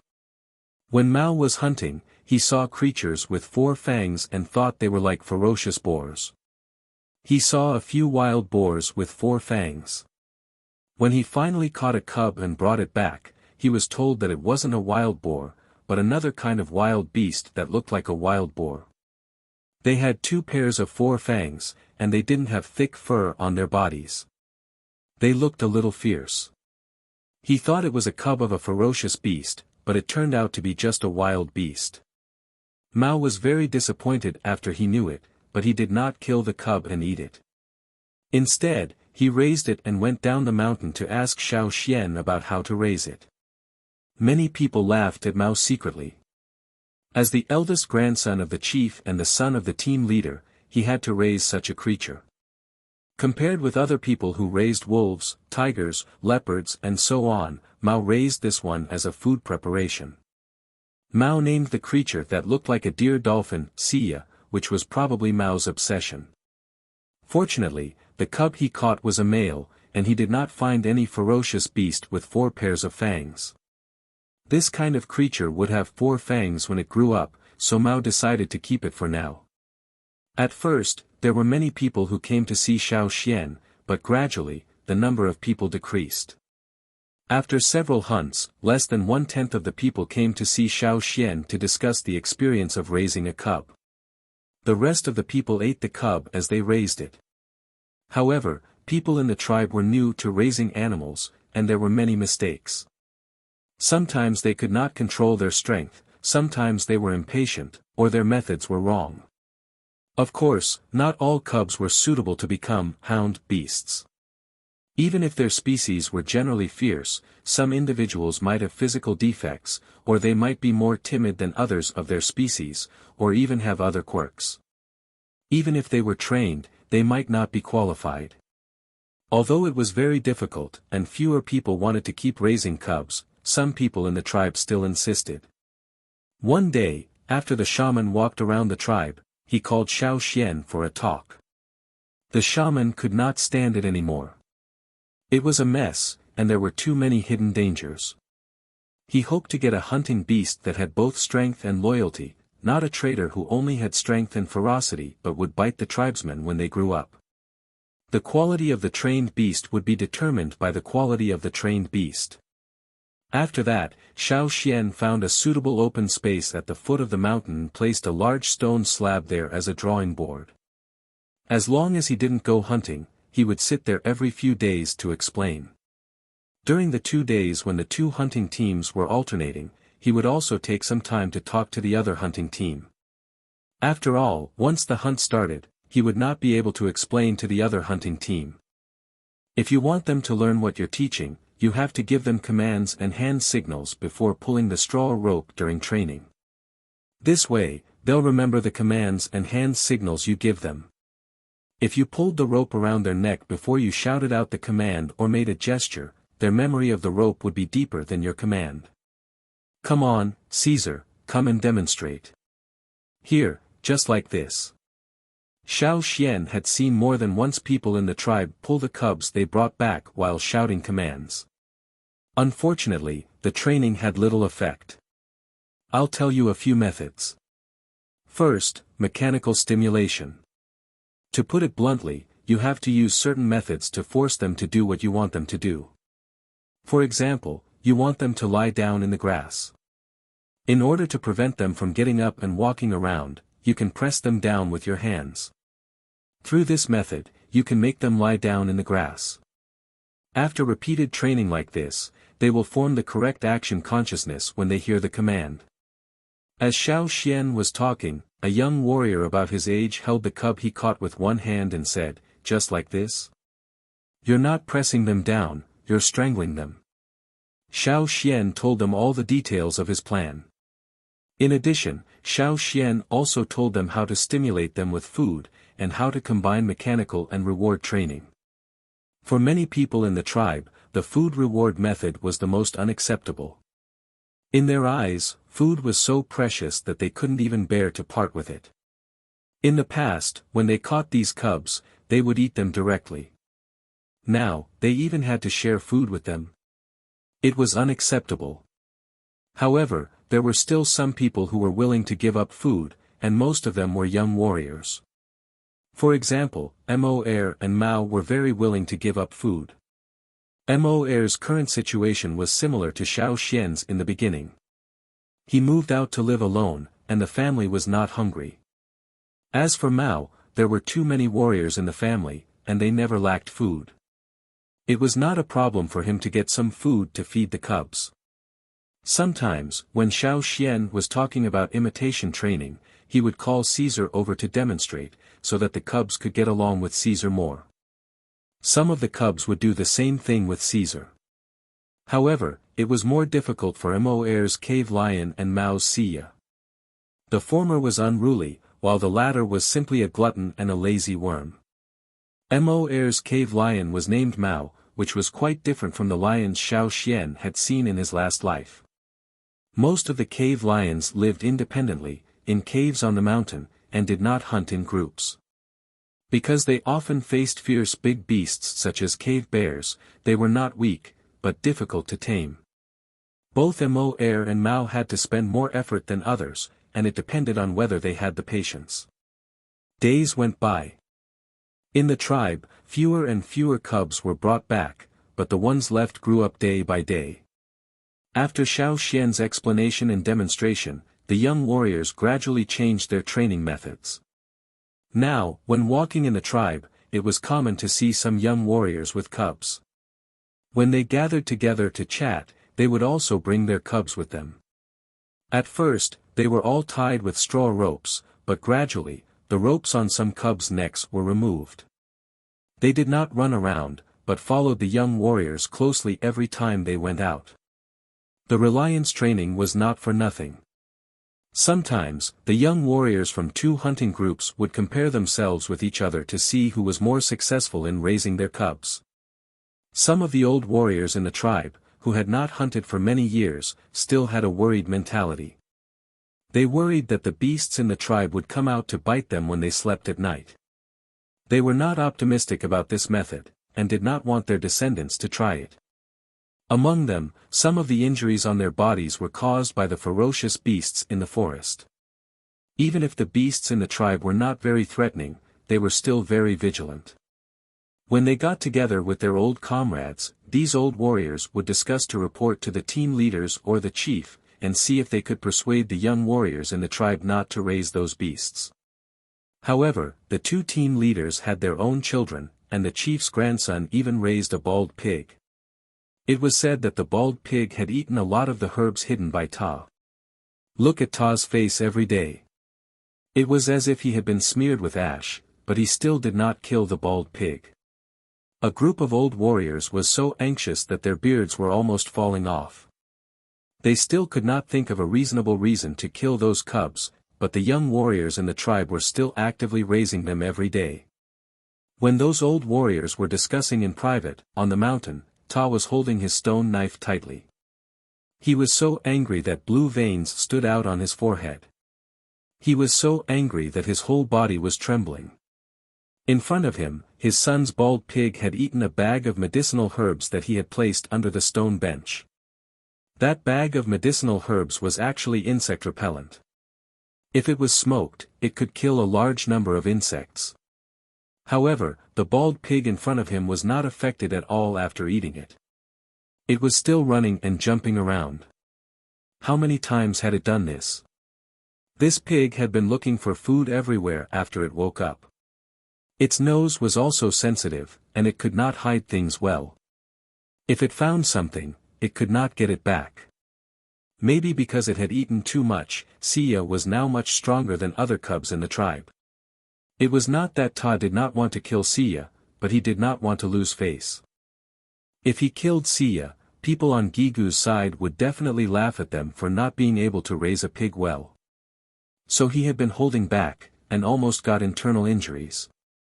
"If you eat again, I will kill you," Ta said. Sia, who was chewing the herbs, looked up at Ta, and shouted, Ta felt that this bald pig was really asking for a beating. How could Mao bring such a thing back? Thinking about how obedient Caesar was raised by Xiao Xian, he felt that this bald pig in front of him was a loser. Mao, who had just come back from the training ground, saw that his father was angry again, so he quickly carried Si out. "Tie it up for me. Use a thicker straw rope to tie it up, and don't let it out. Or I will beat you to death." Ta shouted at Mao's back.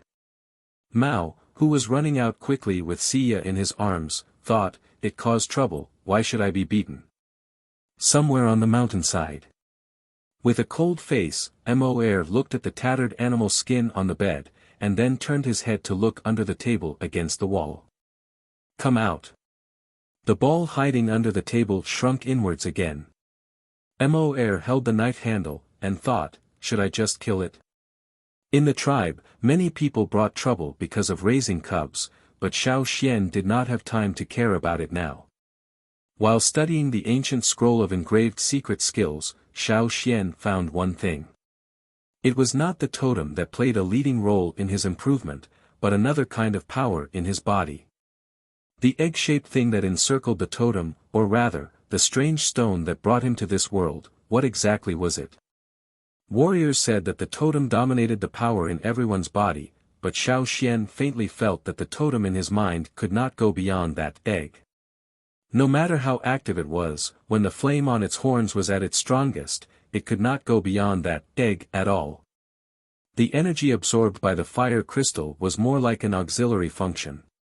It could speed up the recovery, but could not improve, because the totem could not play the role of dominator. Putting down the animal skin scroll, Xiao Xian rubbed his eyebrows. What on earth is that stone for? At this time, Caesar came over with a wooden box in his mouth. The wooden box was tied with a straw rope, and Caesar bit the straw rope directly. In the wooden box, there were stone tools made by old Ku recently. Xiao Xian spent too much time studying the ancient scroll, so old Ku made some stone tools and asked Caesar to bring them over. Taking the wooden box, Xiao Xian patted Caesar's head. We are going to set off again, are you coming? Caesar immediately took a step forward. Yes. Xiao Xian rolled up the animal skin scroll and put it away. If there was no accompanying hunting dog, then he would get an accompanying hunting wolf. Chapter 126. Ta's hunting team was about to set off again. The people in the tribe were used to seeing a different animal on the path of glory. So far, it was the only animal that could hunt with the team. At first, no one thought that Caesar could be so successful, and that he could follow the hunting team for several times in a row. Now, there were 2 scars on Caesar's body. The wounds had healed, but the hair on the wounds had not grown back. The wounds looked very obvious. They were caused by an adult giant-clawed beast during one of the hunting trips. That time, the Xiao Xian was shocked. If Caesar had reacted a little slower, he would have been cut in half by the giant-clawed beast's claws.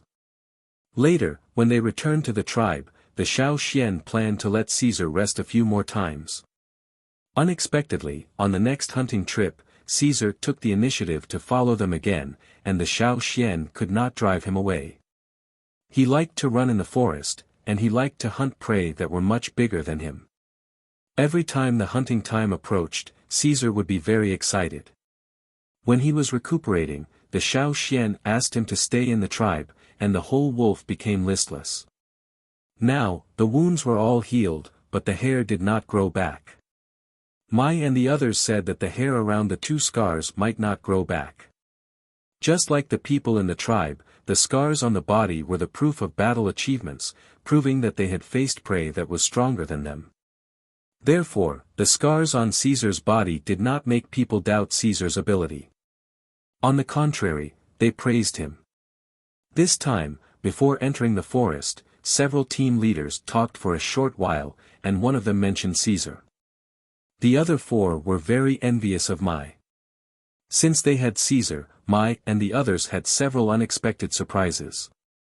From the fire crystals at the beginning to some hard-to-find medicinal materials, they were all found by Caesar's wolf nose. In addition, when hunting, he could also help attack.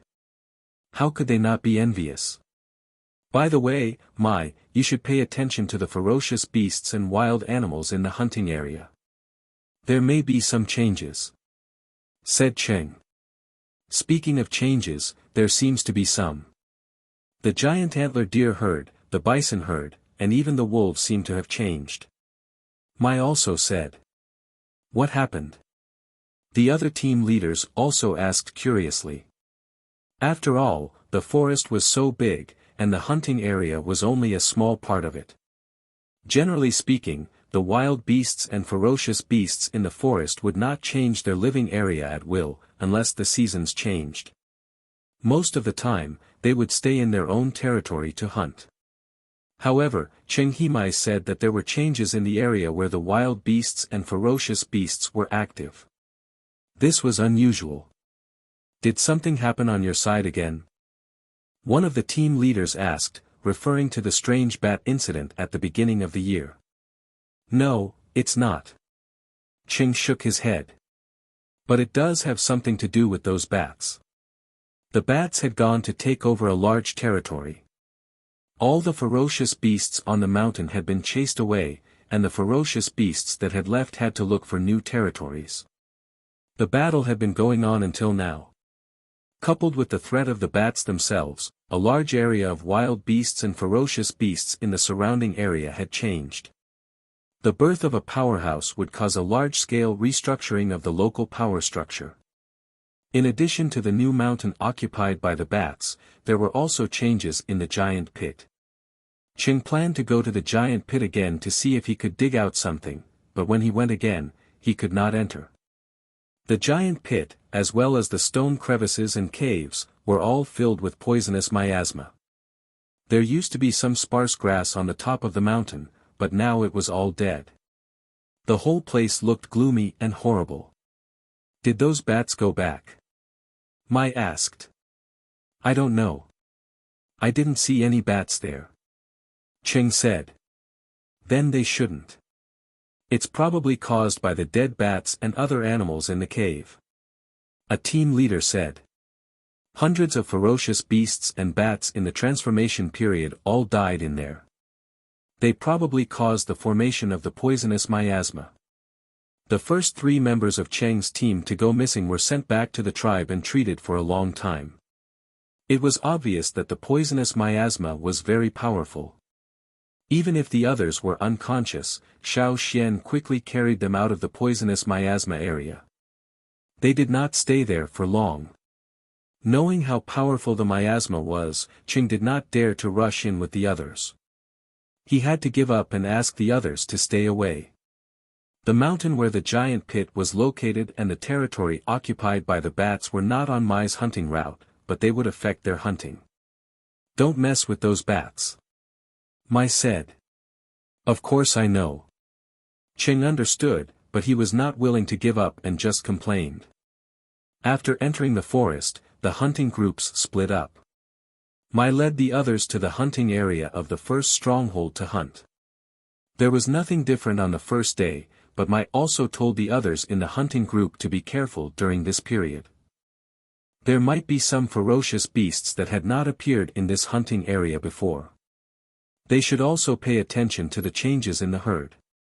There was a giant antler deer herd in the hunting area of the first stronghold. Mai led the others there to hunt. Mai, have you noticed that we have not encountered the wolves that used to attack the giant antler deer herd several times? A middle-aged warrior in the hunting group said to Mai. Yes. Mai did not say anything. Caesar didn't encounter that pack of wolves during his first hunting trip. Everyone in the hunting group had been worried about what would happen if Caesar encountered that pack of wolves. However, they hadn't encountered any of them this year. The first time was because of an accident and they left the hunting route. The second time, they only saw a few wolves from the original pack from afar, and those wolves didn't look so good at that time. Until now, they had not seen a single wolf, which was a bit strange. That pack of wolves should have appeared around the giant antler deer herd, but, everyone, be careful. Mai said. Without the wolves to compete with them for the giant antler deer, every time the hunting group came, they would hunt a lot of giant antler deer. Whoosh! Whoosh! Several spears appeared on 2 giant antler deer that were distracted by the appearance of Caesar. Lang Jie and the others dragged the 2 giant antler deer to the side and quickly dealt with them. They would bring them back later. Caesar jumped on the back of an old giant antler deer and bit its neck. However, compared to the giant antler deer, Caesar did not have much advantage in terms of size. Even though the giant antler deer was old, its strength was still not to be underestimated. After getting rid of Caesar, the giant antler deer ran away. Caesar could not catch up with it. After chasing for a while, he slowed down and looked at the deer that ran farther and farther away. Lang Jie and the others, who were dealing with the prey, had been paying attention to that side. The bitten giant antler deer had already run away and only a small shadow could be seen. They were about to comfort Caesar. After all, Caesar had helped a lot during these hunting trips. He would not cause trouble like the cubs in the tribe. Everyone had a better impression of him and was not so afraid of him. Just as they were about to say something, everyone's eyes froze. Lang Jie and the others stopped what they were doing. Especially Caesar, who was about to turn back.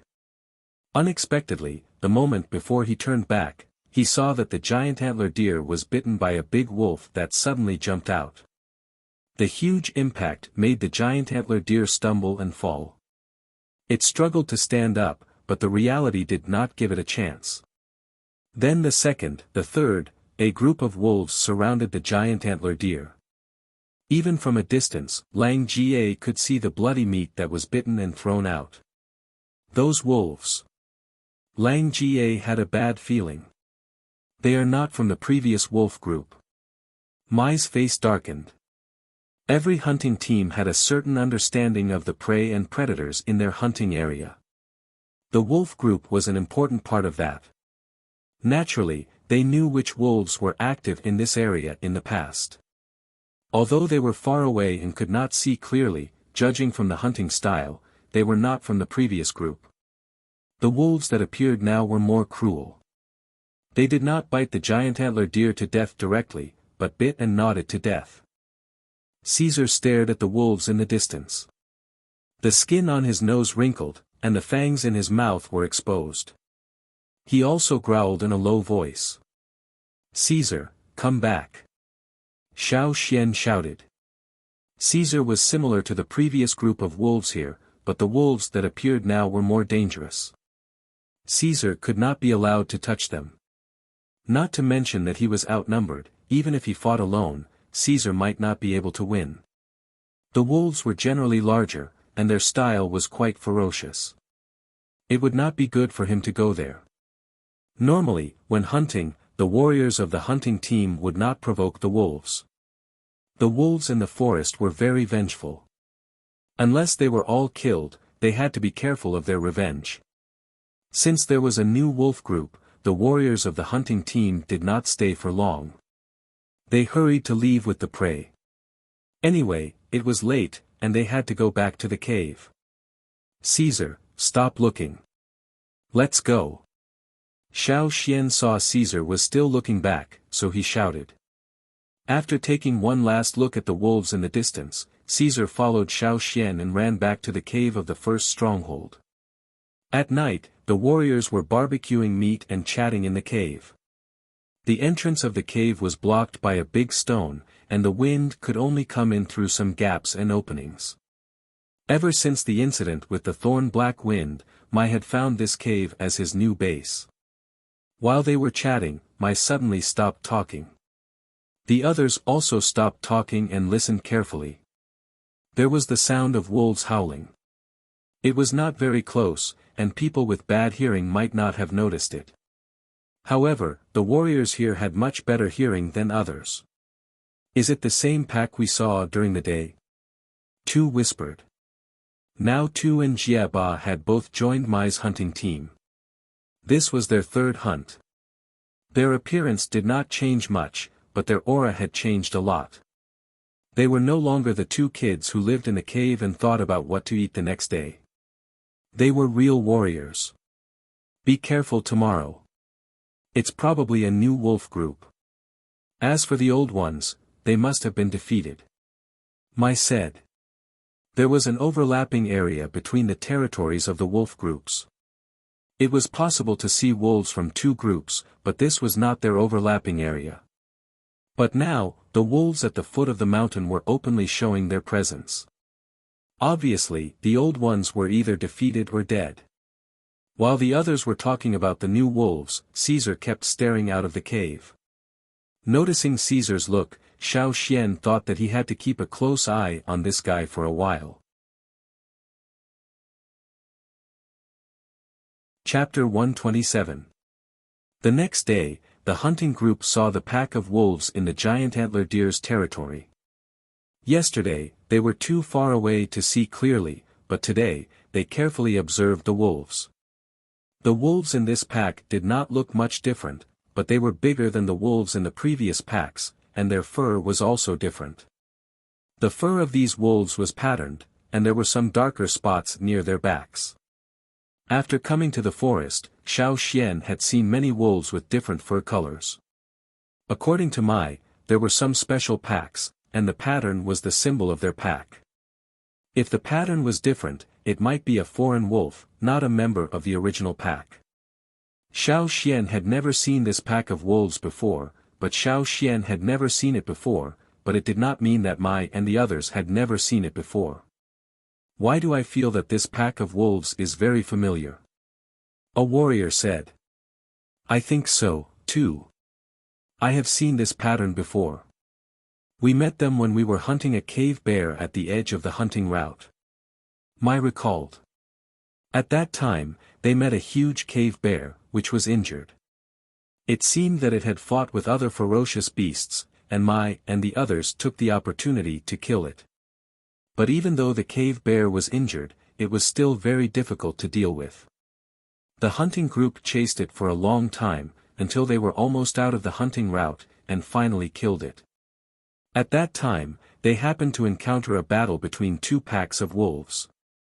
One pack of wolves slaughtered another pack of wolves. It was a real cruel slaughter.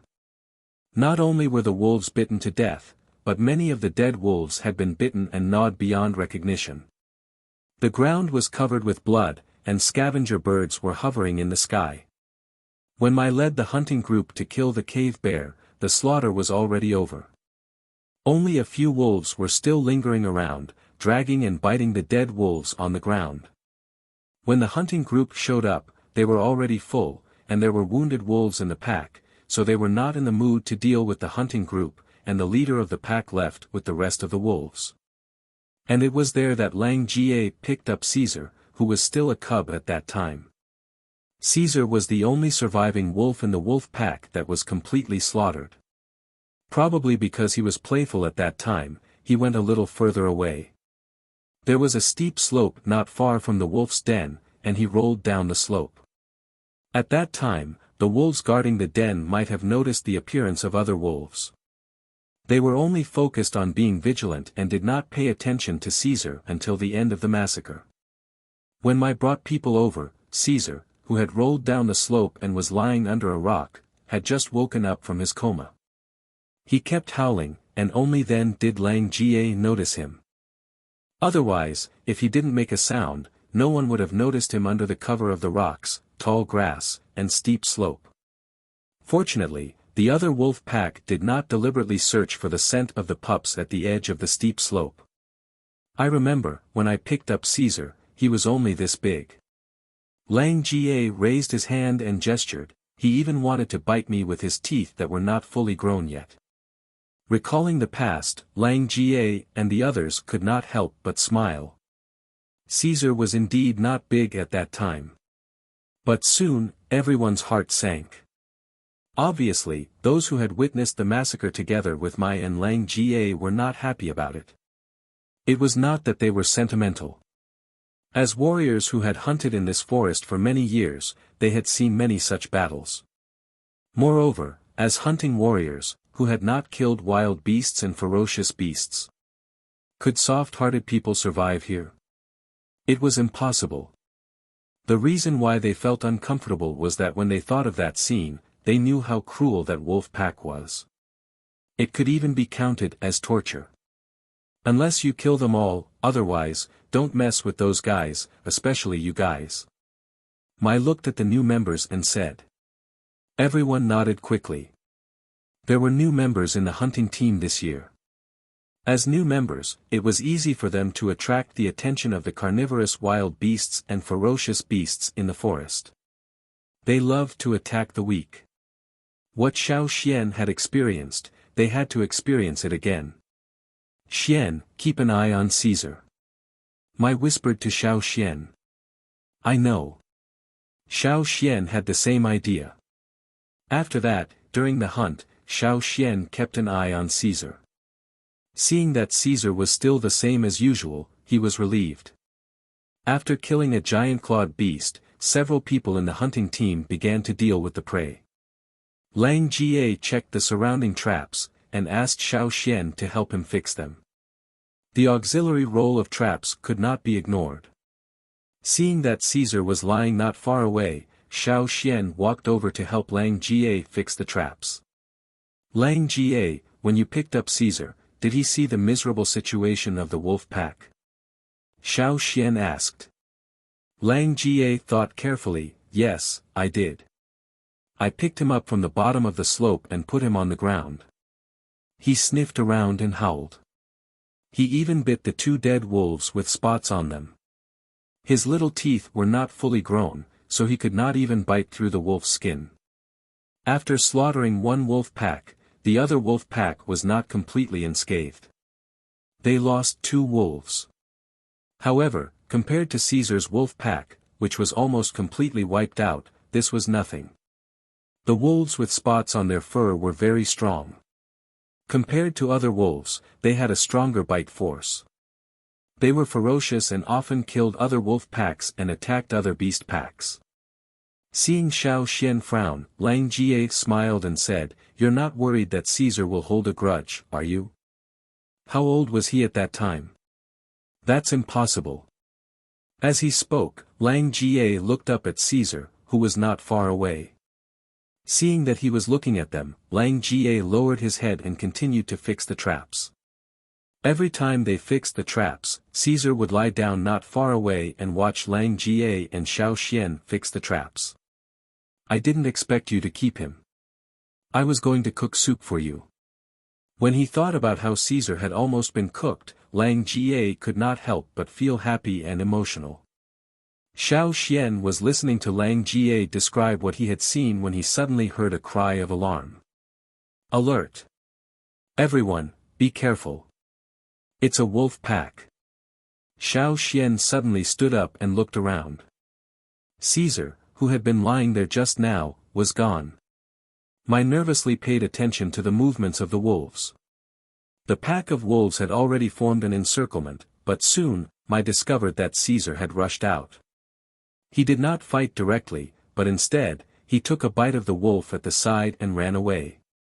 I could feel that the wolves had originally wanted to attack them, but their target was not Caesar. However, after seeing Caesar, the wolves hesitated for a moment. Under the command of the alpha wolf, they changed their target and chased after Caesar. During normal hunting, Caesar would help attract the attention of the prey, but that was all planned. The prey was not such a threatening wolf pack. Why would Caesar suddenly rush out? "Xian, hurry up and call Caesar back." I quickly looked around and did not see Xiao Xian's figure. His face turned green. "Where's Xian?" Lang Jie jumped out from the tall grass, panting, "I didn't catch him." He had seen Xiao Xian leave just now, so he immediately chased after him. He wanted to stop him, but unexpectedly, he was left behind after a short distance. He could not even find his shadow, so he had to go back first. "That guy, he's too fast." Lang Jie had never thought that he would lose his target so soon, even though he was already a mid-level totem warrior and could move fast in the team. Mai took a deep breath and then looked at the young warriors. "You go back to the cave first. Xiao, take them away." After that, Mai led the warriors into the woods and went in the direction that Lang Jie had pointed out. On the other side, Xiao Xian followed the traces on the ground and chased after Xiao Xian. Caesar had probably discovered the wolves' movement before Mai, so he moved very quickly. Perhaps he had been waiting for an opportunity, or he would not have rushed out so decisively. After all, Xiao Xian had been a little late, so now he could not see the wolves at all. He could only follow the traces on the ground and around. He had not noticed it before, but now he realized that these wolves were really fast. Xiao Xian was worried. Caesar had almost no chance of winning against the wolves, and the probability of him escaping was not high. Lang Jie said that Caesar did not hold grudges, but Xiao Xian believed that Caesar remembered. As for how much he remembered, Xiao Xian did not know. While chasing, Xiao Xian looked in the direction where the wolves were running, and he had an idea. In the middle of the first and second strongholds, there was a remote area near the mountains. Usually there were not many ferocious beasts going there, but there, Lang Jie and Xiao Xian had set up a trap belt together. When hunting, they might encounter some trouble, and these traps in remote areas were to deal with such situations, in case of emergency. If they encountered some ferocious beasts or wild beasts that were difficult to deal with, the hunters would run towards the trap belt, and let the traps hinder the ferocious beasts, so that the hunters would have more time to escape. In the past, the traps were mainly set up by Lang Ga. Later, when they were mending them, Xiao Xian and Lang Jie studied them together, and made some improvements. Because they were designed to guard against ferocious beasts, they were naturally designed with the ability to injure or even kill. These traps had to be checked every time they went hunting. This time, they came to check them on the first day, and Caesar watched them mending them. Wherever the wolves passed, many wild beasts would avoid them. Some ferocious beasts were also afraid of causing trouble, so they avoided them. This also made it easier for Xiao Xian to catch up. In the direction of the trap belt, there were already screams. Xiao Xian sped up again. When Xiao Xian arrived at the trap belt, what he saw was a sunken pit. There were thorns in the pit, and a wolf was lying in it. The thorns inside did not pierce through it, but as it struggled, the thorns pierced deeper and deeper, causing more and more blood to flow out. The thorns were smeared with a kind of grass juice with an anesthetic effect. As the thorns pierced deeper, its struggling became weaker and weaker. If no one pulled it out, it would not be long before it died. Xiao Xian did not care about it, and went straight through it. Not far from the pit, a wolf was hung in the air by its neck. The more it struggled, the tighter the rope became. This kind of rope was also specially soaked in the blood of wild beasts and grass juice, and was very strong. The wolf hung in the air could only struggle. It wanted to bite off the rope, but it failed again and again. When Xiao Xian saw it, its neck was already a little deformed. When Xiao Xian passed by, he gave it a stab. The wolf hung in the air, no longer moving. Not only were there pits and nooses, but there were also nets, knife stakes, and a series of other traps. Every once in a while, Xiao Xian would see a wolf that was dead or still struggling. There were spots on their backs. Xiao Xian chased them all the way, and stabbed them all the way. If there was no time to deal with them, he directly threw spear darts or stone needles. Even if they did not die, they could still injure them. Chapter 128. The range of the trap zone was not too large, but there were many wolves trapped there. Xiao Xian saw at least 7 wolves trapped or dead in the traps. Obviously, when the wolves were chasing after Caesar, they did not expect that Caesar would bring them to such a place. When Caesar ran here, they did not have time to react. Seeing that nothing happened to Caesar, they naturally did not think that there were so many hidden dangers here.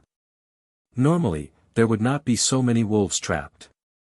There were many experienced animals in the forest, and their intuition could provide them with preliminary judgment. Naturally, there were also wolves with rich hunting experience. Today was just an accident. And they were chasing closely, so they did not think too much. After passing through the trap zone, Xiao Xian continued to follow the tracks. Not far from the trap zone, there was a natural asphalt pit. This was also the largest asphalt pit on the hunting route of the first stronghold. Every day, many animals, both terrestrial and flying, would be trapped in it. Xiao Xian once saw a cow trapped in it. The cow could not break free, and it attracted many carnivores. As a result, all of them were swallowed by the asphalt pit. No one knew how many skeletons were buried in the asphalt pit. There was also a small asphalt pit near the tribe. Xiao Xian once saw people take asphalt from there to build roofs, but for safety reasons, the tribe often had people in charge of guarding there. In the large asphalt pit in front of him, Xiao Xian saw 2 wolves trapped in it. 1/3 of their legs had sunk in, and they were struggling futilely. If no one pulled them out, they would gradually sink into the pit and accompany the animals that had been trapped for thousands of years or even longer. There, they would not be eaten by scavengers, and their bones would be well preserved. In the distant future, their bones might see the light of day again, but it was also possible that they would be buried forever. Generally speaking, smart animals would not come close to this place.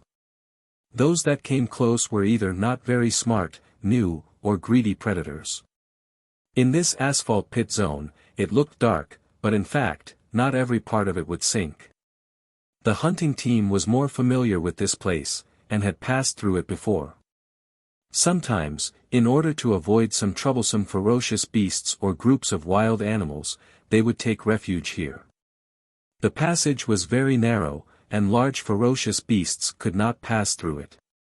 Xiao Xian brought Caesar here once, and did not expect it to remember it. There were its footprints, and some other wolves' footprints. Caesar was not the only one who was smart. However, there were still 2 wolves trapped in it. The wolves had just come to this land, and were not familiar with it. They might have seen asphalt pits in their former territory, and only knew that it was dangerous, which was their natural alertness. Here, they did not know where they could go, and where they could not go. Xiao Xian saw some footprints around the asphalt pit, and those that did not follow Caesar's route were trapped in it. It would take too much time to take a detour, so Xiao Xian directly went through the asphalt pit zone, and did not pay attention to the 2 wolves that were trapped deeper and deeper. From some traces, it could be seen that Caesar had left most of the wolves behind, and trapped nearly 10 of them, through the previous trap zone in the asphalt pit zone. The wolf pack, which had about 30 members, was reduced by 1/3 in a short time. If the alpha wolf was timid, it probably would not continue to chase, but obviously, the wolves in this pack were all ferocious, and very vengeful, and kept chasing. Until now, there were only about 3 or 4 wolves that were chasing closely. Most of them did not keep up, and Xiao Xian had encountered a few along the way.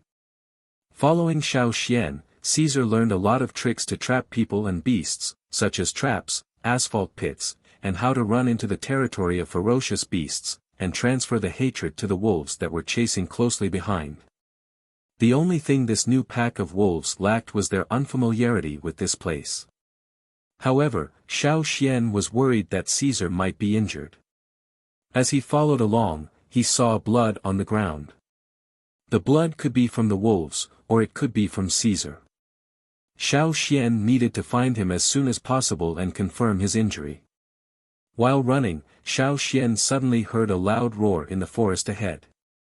Many birds that were resting in the forest flapped their wings and flew up, and some small animals ran out. A giant bear. Besides that, Xiao Xian also heard the howling of wolves. It was not Caesar's howling, but the howling of the wolves from the other pack. There was a giant bear with them, and it was much more difficult to deal with than the 4-fanged boar. It looked clumsy, but it ran very fast. The hunting team had been avoiding it from a distance. In the past, the hunting team had encountered the giant bear several times, and were chased by it. Whenever they encountered it, the hunting team would run towards the asphalt pit. However, the giant bear was not stupid. Every time it chased them to the edge of the asphalt pit, it would stop moving forward, and then slowly walk around the asphalt pit. When it walked, it would roar at the hunting team and stare at them fiercely, as if it was telling them, "Sooner or later, I will eat you."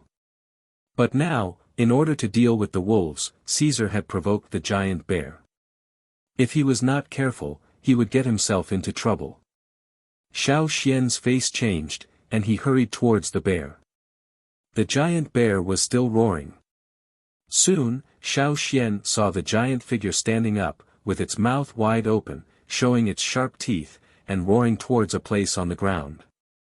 Following the giant bear's sight, Xiao Xian saw 4 wolves.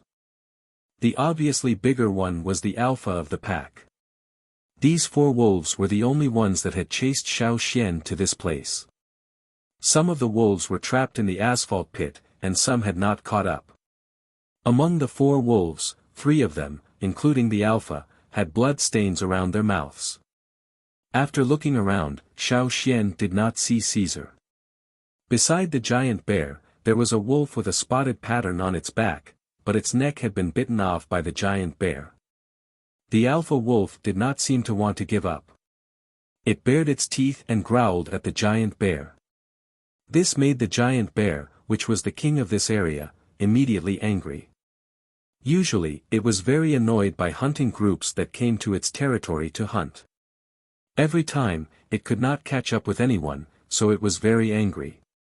This time, it did not see anyone, but it saw these strange wolves.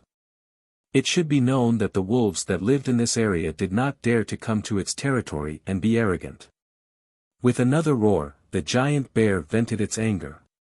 Seeing that the situation was not good, the alpha wolf had to give up the chase. It turned around and ran, and the other 3 wolves quickly followed. The giant bear, on all 4s, chased after the alpha wolf. Xiao Xian knew the bear's temper. It would probably chase for a while before it returned. Seeing that the wolves and the giant bear had left, Xiao Xian jumped down from the tree and carefully identified the smell in the air.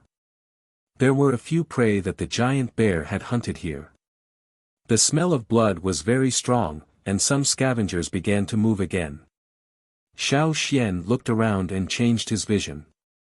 The surrounding green vegetation disappeared, and all he could see were stones, faint silhouettes of trees, and some animal skeletons. His vision stopped at one place, and Xiao Xian quickly walked there.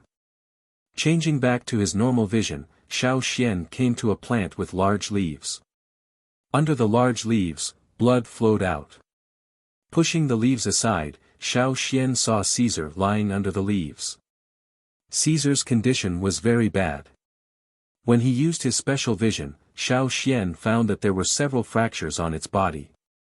In addition to the fractures, there were also some bite wounds. 2 of them were very deep, and large pieces of meat had been bitten off. Blood kept flowing out. There was also blood flowing out of Caesar's mouth. Its internal organs were probably damaged as well. Xiao Xian quickly took out a bag of herbs. Inside were some herbs that had been ground into powder.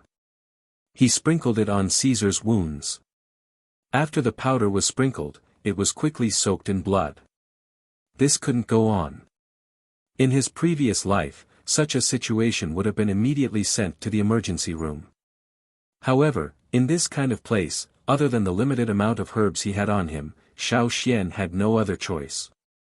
If this continued, Caesar would soon stop breathing. Xiao Xian could feel that Caesar's breathing had become difficult.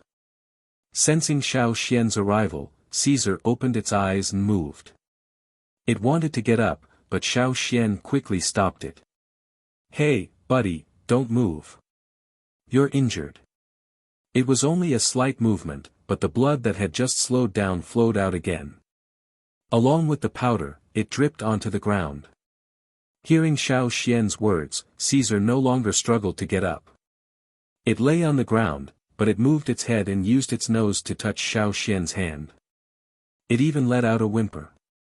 "Shoo, don't cry." Xiao Xian raised his hand and gently patted Caesar's head. Although Caesar didn't cry, Xiao Xian could see the sadness in its eyes. It probably knew that its condition wasn't good. They couldn't just wait here. Should they carry Caesar back to the cave? That was impossible. Caesar's injuries were too serious.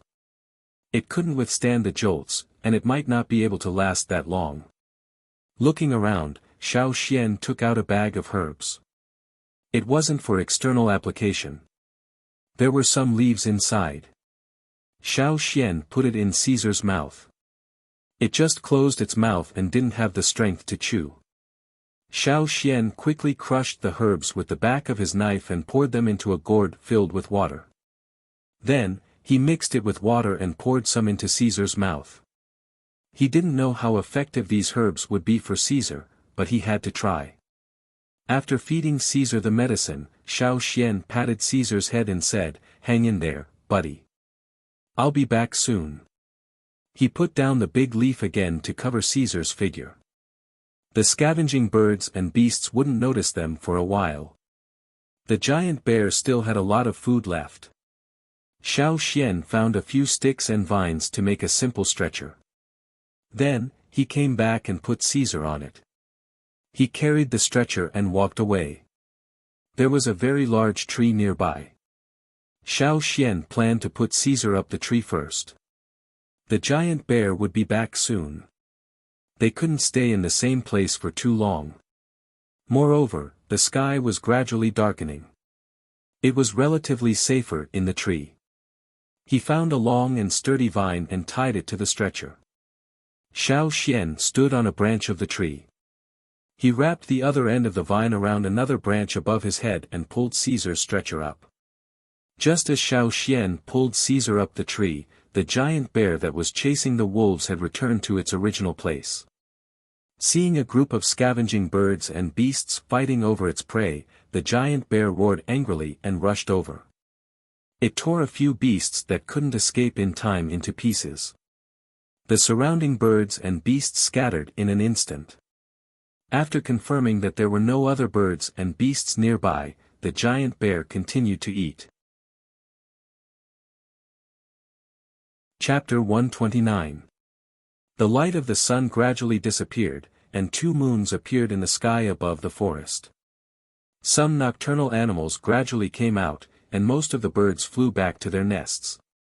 There were many bird nests above the branch Xiao Xian was on, but Xiao Xian would not take the initiative to provoke those birds. These birds did not look big and looked quite pleasant, but in fact, they were very dangerous. If it was a seriously injured animal or a recently dead animal, they would swarm over and start a feast. There were birds fighting above, and a bird fell from its nest and landed on the branch Xiao Xian was standing on. Turning over and shaking its wings, the bird looked at Xiao Xian. At night, its vision was not good, but its sense of smell was very sensitive. It smelled the blood on Caesar's body, and also felt that Caesar was weak. The bird, which was about to shake its wings and fly back to its nest, changed its mind and rushed in Caesar's direction. Some fine sharp teeth could be seen in its open mouth, and the edges of its beak were serrated. With each bite, a piece of meat would be scraped off. When the bird flew over, Xiao Xian quickly took a step forward and stabbed with his right hand holding the stone knife. The bird, which was excited by the smell of blood and completely ignored Xiao Xian, suddenly felt the dark clouds of death rise in its heart. In the next moment, Xiao Xian's stone knife penetrated the bird's body. Without looking at the bird again, Xiao Xian swung his arm and threw the bird on the stone knife to the tree trunk. At the end of the branch, there was a hole in the trunk, and the hole was emitting a sparkling green light.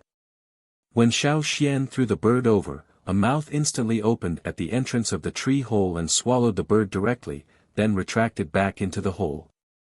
The sparkling green light continued to flash, attracting some nocturnal insects to fly here and eat them. It was a kind of tree worm that lived in trees. During the day, it looked no different from other worms, but at night, its body would emit fluorescent light to hunt for food. There were still many birds watching from the tree. If Caesar was left here alone, he would be reduced to bones in a few minutes. These birds were just not active at night, but they would still move and eat. They would not let go of any weak animals. Xiao Xian did not sleep. In the forest at night, even if he stayed in the trees, it was only a little safer. There were still many dangers in the trees, so he had to be vigilant at all times.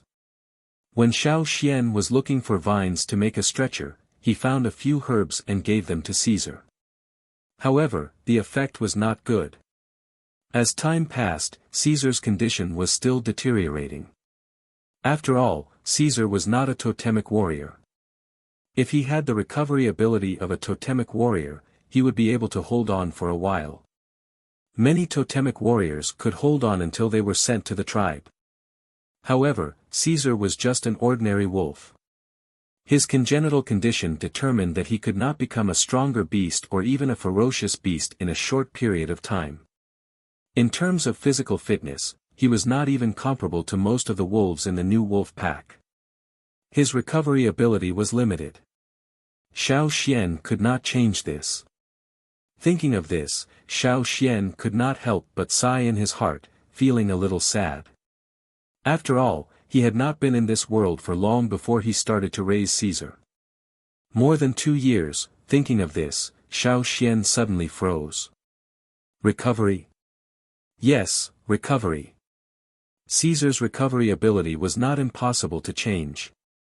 As long as Caesar could turn from an ordinary beast into a ferocious beast, even if he could not become a ferocious beast, as long as his overall ability was improved, he could last longer. And one way to turn Caesar from an ordinary beast into a ferocious beast in a short period of time was the secret engraving technique recorded in the ancient scroll. According to the ancient teachings, the target who used the secret engraving technique had strict requirements. As for Caesar, first, he could follow the hunting, and second, his loyalty was good.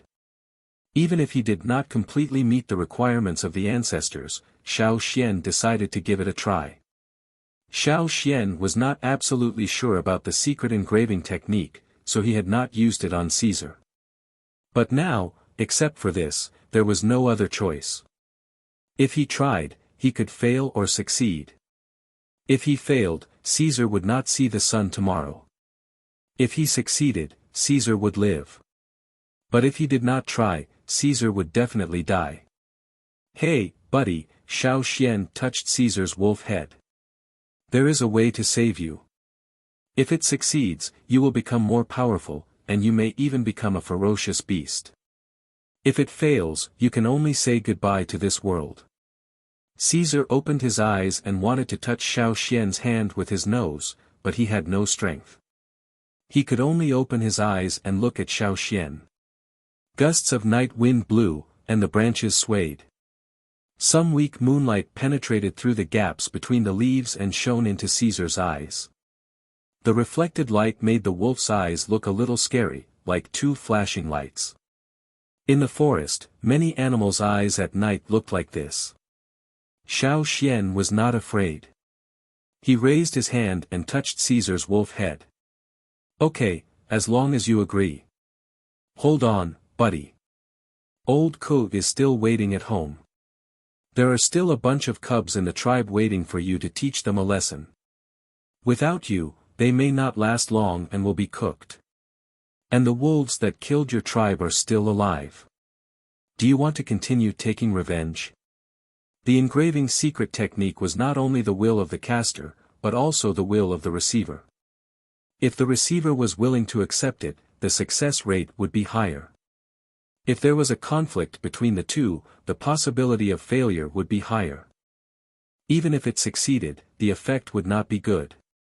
The ferocious beasts created might rebel. This was also why the ancestors would rather choose fewer ferocious beasts and choose the most loyal of them. Caesar's current state was not good for the engraving secret technique, but in order to increase the possibility of success, Xiao Xian wanted to arouse his desire to live. The potential in a desperate situation was unpredictable. That was why there were sayings such as fighting back and being reborn from the ashes. After a few words with Caesar, Xiao Xian did not delay any longer. While Caesar was still awake, he started. He made a simple fence with rattan to prevent other small beasts from interfering. Xiao Xian did not know what kind of changes the engraving secret technique would cause, but here, he was willing to take the risk. Handing the stone knife to his left hand, Xiao Xian squatted down and stretched out his right hand in front of Caesar. Carefully recalling the records in the ancient scroll and his daily practice, Xiao Xian began to mobilize the power of inheritance in his body.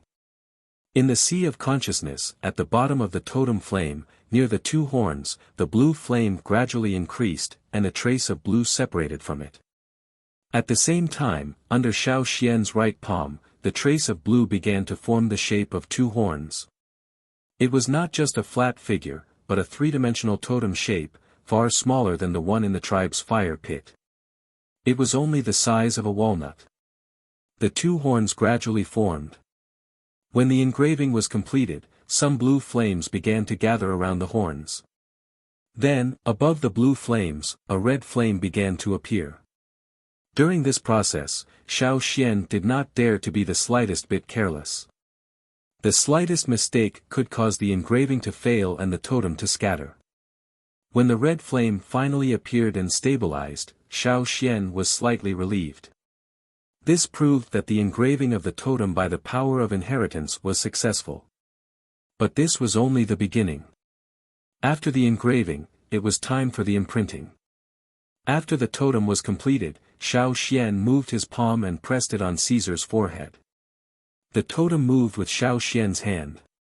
When it touched Caesar's forehead, it did not immediately imprint. Xiao Xian felt resistance in his hand, but he was not worried. According to the ancient scroll, there would be a lot of resistance in the process of imprinting. After all, he was not a member of the tribe, not even a human. Naturally, there would be some resistance. Without stopping, Xiao Xian continued to slowly imprint the totem. He could not rush, but he could not be too slow either. He had to control his own speed. The ancient scroll did not explain it clearly, so Xiao Xian could only rely on his intuition. As Xiao Xian's palm pressed down, the two-horn totem was slowly imprinted on Caesar's forehead. With his palm on Caesar's forehead, Xiao Xian did not immediately withdraw his hand after completely imprinting the totem. Instead, he helped to guide the flow of totem power in Caesar's body. Caesar still had consciousness, so he began to follow Xiao Xian's guidance and began to mobilize this new power. It knew what this was. Every year at the end of winter, when the tribe held a sacrificial ceremony, it would feel this power. However, the difference was that it had avoided this power the last 2 times, but now, it felt close to it. When Caesar's consciousness began to take control, Xiao Xian withdrew his hand. Wiping the sweat from his forehead, he looked around. If there had been a beast or a ferocious beast, he would have failed. Fortunately, there was no movement for now. Looking at Caesar lying on the branch, Xiao Xian could only help here. In the secret technique of engraving, this was all he could do. The rest was up to Caesar. If he could master and accept this power, he would have succeeded. If he could not, he would not be able to hold on for long with such injuries. Soon, Xiao Xian noticed that Caesar was trembling. The more he shook, the more his whole body began to twitch. Puff! Caesar spat out blood directly onto Xiao Xian's body. Crack! Crack! Crack! Crack! With the crisp sound of bones, Caesar's whole body swelled up. It was only his bones that held it up. His fur clung to his bones, making him look like a bag of bones. What happened? Xiao Xian looked at the scene in front of him in shock. The ancient scroll did not mention such a reaction. It only said that after the hounds and totems merged successfully, they would grow into beasts that were stronger than other beasts in a short period of time. The stronger ones would even become ferocious beasts. But the short period of time mentioned in the ancient scroll did not mean a few minutes or hours, but dozens of days. But now, after only a few minutes of engraving, Caesar's body began to change. Xiao Xian did not know if it was the same as what the ancestors said.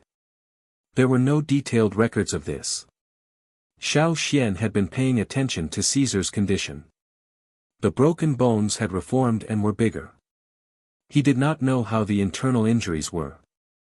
The 2 wounds on his body that had lost large chunks of flesh had stopped bleeding. One of the wounds could even be seen protruding bone. Although the changes in front of him were beyond Xiao Xian's expectations and were different from what the ancestors said in the ancient scroll, Xiao Xian could feel that Caesar's vitality was getting stronger. Although the process was not as obvious as the changes on the surface, it was indeed a good sign. Above, the birds that had been watching Xiao Xian and Caesar, waiting for an opportunity to sneak attack, shrank back into their nests and hid. They no longer looked down and pretended to be quails. In the tree hole, the glowing green tree worm also crawled into the depths of the hole. Even the fluorescence on its body had dimmed. Chapter 130. It was a peaceful night. A few ferocious beasts passed by under the tree quietly. They probably smelled the blood on Caesar's body, so they glanced at the tree, but did not do anything threatening. Instead, they swaggered away. The tree worm did not come out from the tree hole. Even when some flying insects flew to the tree hole, it did not stick out its head or open its mouth. Xiao Xian guessed that it might be because of the engraving technique. Just like when the tribe held a ceremony, other animals would stay away from it. Even though the fire seed did not spread, it seemed that it was not a coincidence that no wild beasts or ferocious beasts attacked. Even so, Xiao Xian did not dare to be careless. He kept watch for the whole night. In the morning, the 2 moons gradually disappeared in the morning sun. The birds in the tree had already started to chirp cha-cha. When Yang Guang shone through the leaves, the birds in the nest above Xiao Xian's head had already disappeared. The wounds on Caesar's body had stopped bleeding, and the bite wounds had already scabbed over. It looked a little scary, but in fact, it was much better. Caesar, who was lying on the tree branch, was breathing steadily. He had not woken up yet. Listening to his breathing that was getting stronger, Xiao Xian was relieved for the time being. He also checked the broken bones in Caesar's body. They had all recovered, and there was not even a trace of fracture. Was this the benefit of the engraving technique? Xiao Xian waited for a while on the tree, and listened carefully. He heard the sound of a wooden whistle. It should be the hunting team. He quickly took out his wooden whistle, and blew it according to the rhythm. It sounded like the chirping of birds in the forest. Not long after, Mai came over with some people. Xian. Mai was relieved when he saw Xiao Xian standing on the tree. Mai was shocked when he saw Caesar lying there. How did he get hurt like this? Mai was stunned before he finished his words. Something was not right. This is, Mai pointed at Caesar, who was lying there. He stuttered as he spoke, his eyes filled with disbelief. This is Caesar. Lang Jie leaned forward to take a closer look. You didn't seem so big yesterday. Why do I feel like you've grown up in just one night? The few people who came with Mai also nodded repeatedly, their eyes constantly sweeping over Caesar. It was injured yesterday, so it changed a little, Xiao Xian said. This isn't just a small change, Lang Jie mumbled. However, now was not the time to dwell on this. They had to leave here quickly and return to the cave. Mai and his men did not return home for the entire night. They had spent the night outside and probably could not fall asleep. They had been vigilant the entire night and continued their search when the sun rose. They did not sleep at all. Seeing the obvious fatigue on their faces, Xiao Xian felt very apologetic. I'm sorry, Xiao Xian said. Mai waved his hand. Let's go back first. Although he really wanted to beat up Xiao Xian here, the most important thing was to go back first. The people waiting in the cave probably did not sleep at all. As Caesar was still unconscious, Xiao Xian used the stretcher from yesterday to slowly lower Caesar from the tree. The stretcher they used yesterday was just right. Today, when they placed Caesar on it, the stretcher seemed much smaller. Most of his head and tail were hanging off the edge of the stretcher. Mai and the others were below. After the stretcher was lowered, they said, he's much heavier. He's bigger and thinner, a middle-aged man next to Mai whispered. Caesar was usually well-fed. Even when he went hunting, he had never lost weight. He was not like the wild beasts in the forest who were always hungry and did not know their next meal. But now, Caesar looked like a bag of bones. It was a little scary. With the help of Mai and the others, Xiao Xian was much more relaxed. He directly carried Caesar back with the stretcher. In the cave of the first stronghold, the others did not sleep well. Xiao waited at the entrance of the cave all night. Everyone was very anxious. Seeing that Mai and Xiao Xian were all back and no one was missing, she heaved a sigh of relief. We're finally back safely. Xiao looked at the people who came back and then carefully looked at Xiao Xian. Seeing that Xiao Xian was not injured, she smiled. I'm sorry to have worried everyone, Xiao Xian said. It was indeed his fault for leaving the team without permission. It's good that you're back safely. Xiao was about to ask about what happened yesterday when she saw the stretcher. Her first reaction was that something had happened to Caesar. Her second reaction was that something was wrong. Let's go in first. Mai carried the stretcher back to the cave. Xiao Xian settled Caesar down and asked for some medicine to treat external injuries for Caesar. While changing the medicine, Xiao Xian briefly told everyone what happened after he left. The people around were stunned, especially Lang Ga swallowing his saliva. Lang Jie still could not believe it. Trap zone. Caesar led the wolves to the trap zone.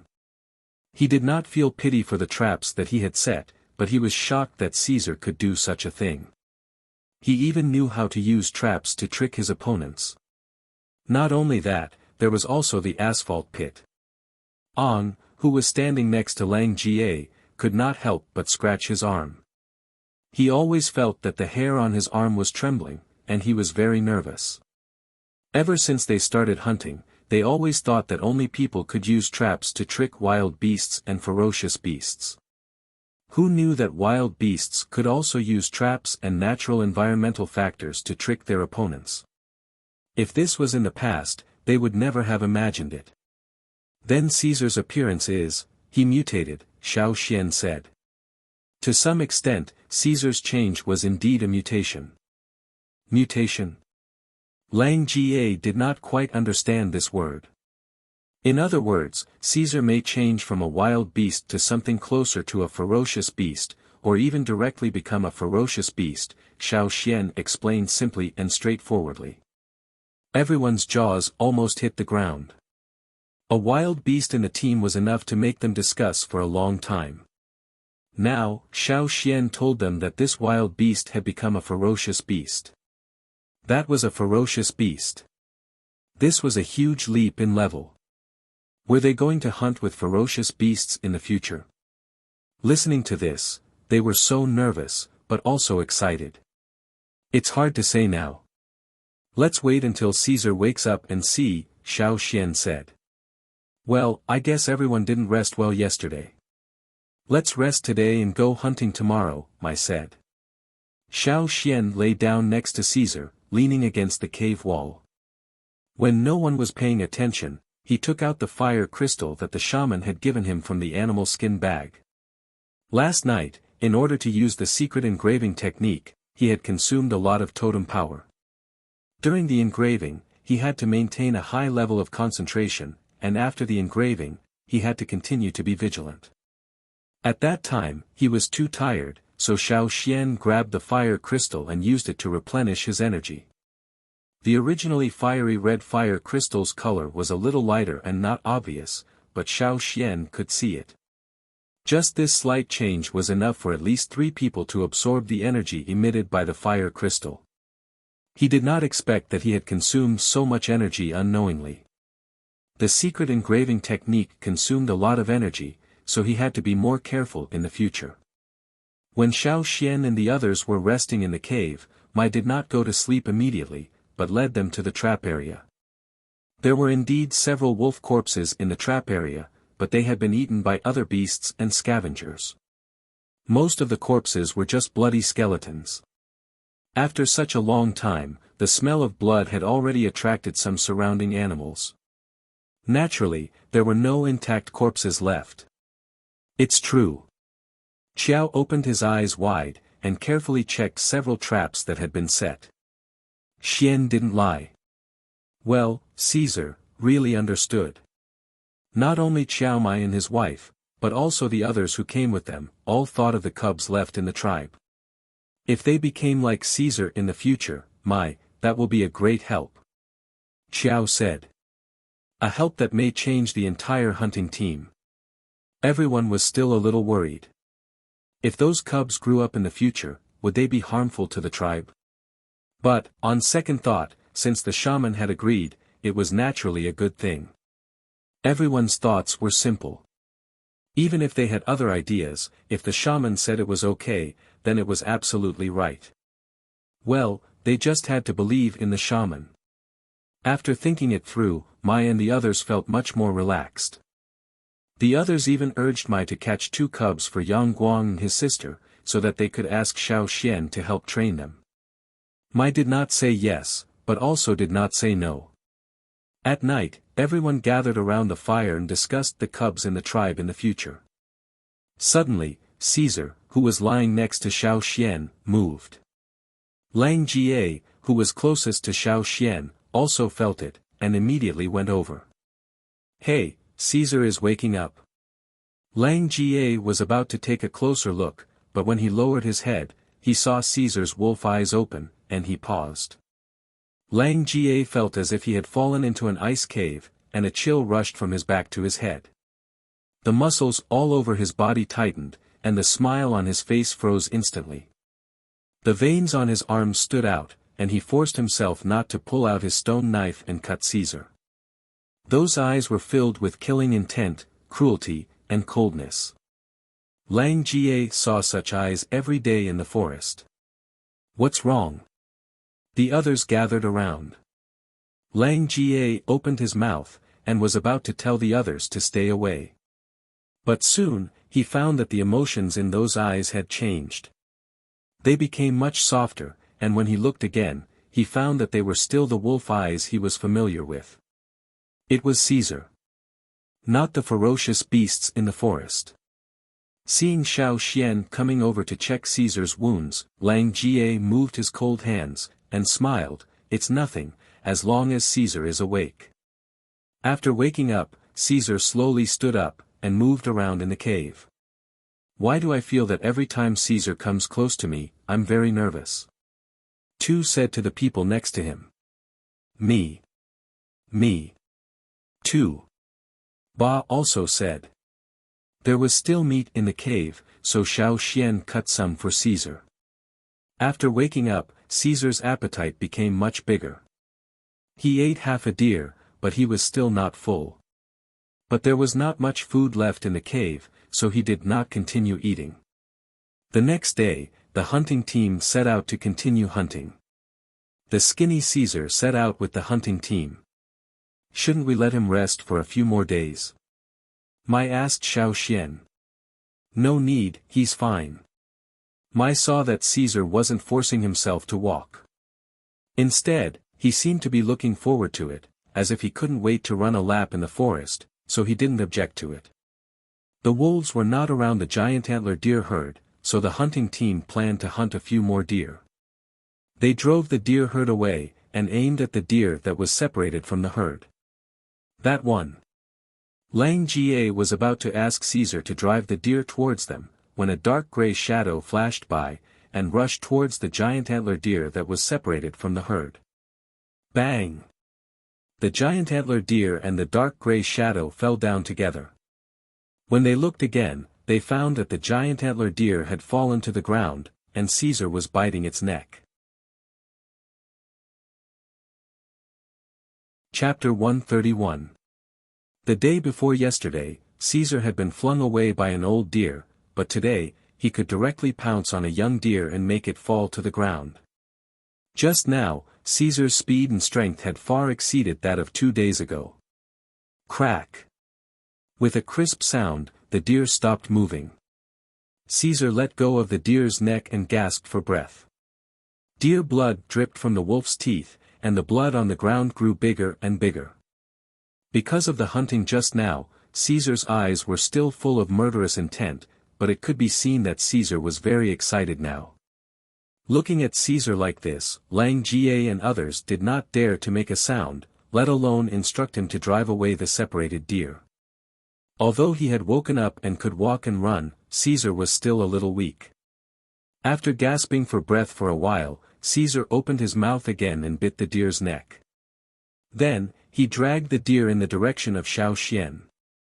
Mai and the other's eyelids twitched. Just now, he threw down the deer face to face. What was going on now? Even if Caesar had grown up, he was still much smaller than this adult deer. However, at this moment, Caesar was dragging this deer step by step. Considering Caesar's speed and strength just now, Mai and the others looked at each other. Ferocious beast. Maybe it was not as ferocious as the four-fanged wild boar, but it could be counted as a ferocious beast. Even though they knew that Caesar was not malicious, watching the wolf dragging the deer step by step, Mai and the others could not help but feel nervous. When Caesar dragged the deer past them, everyone's muscles tightened.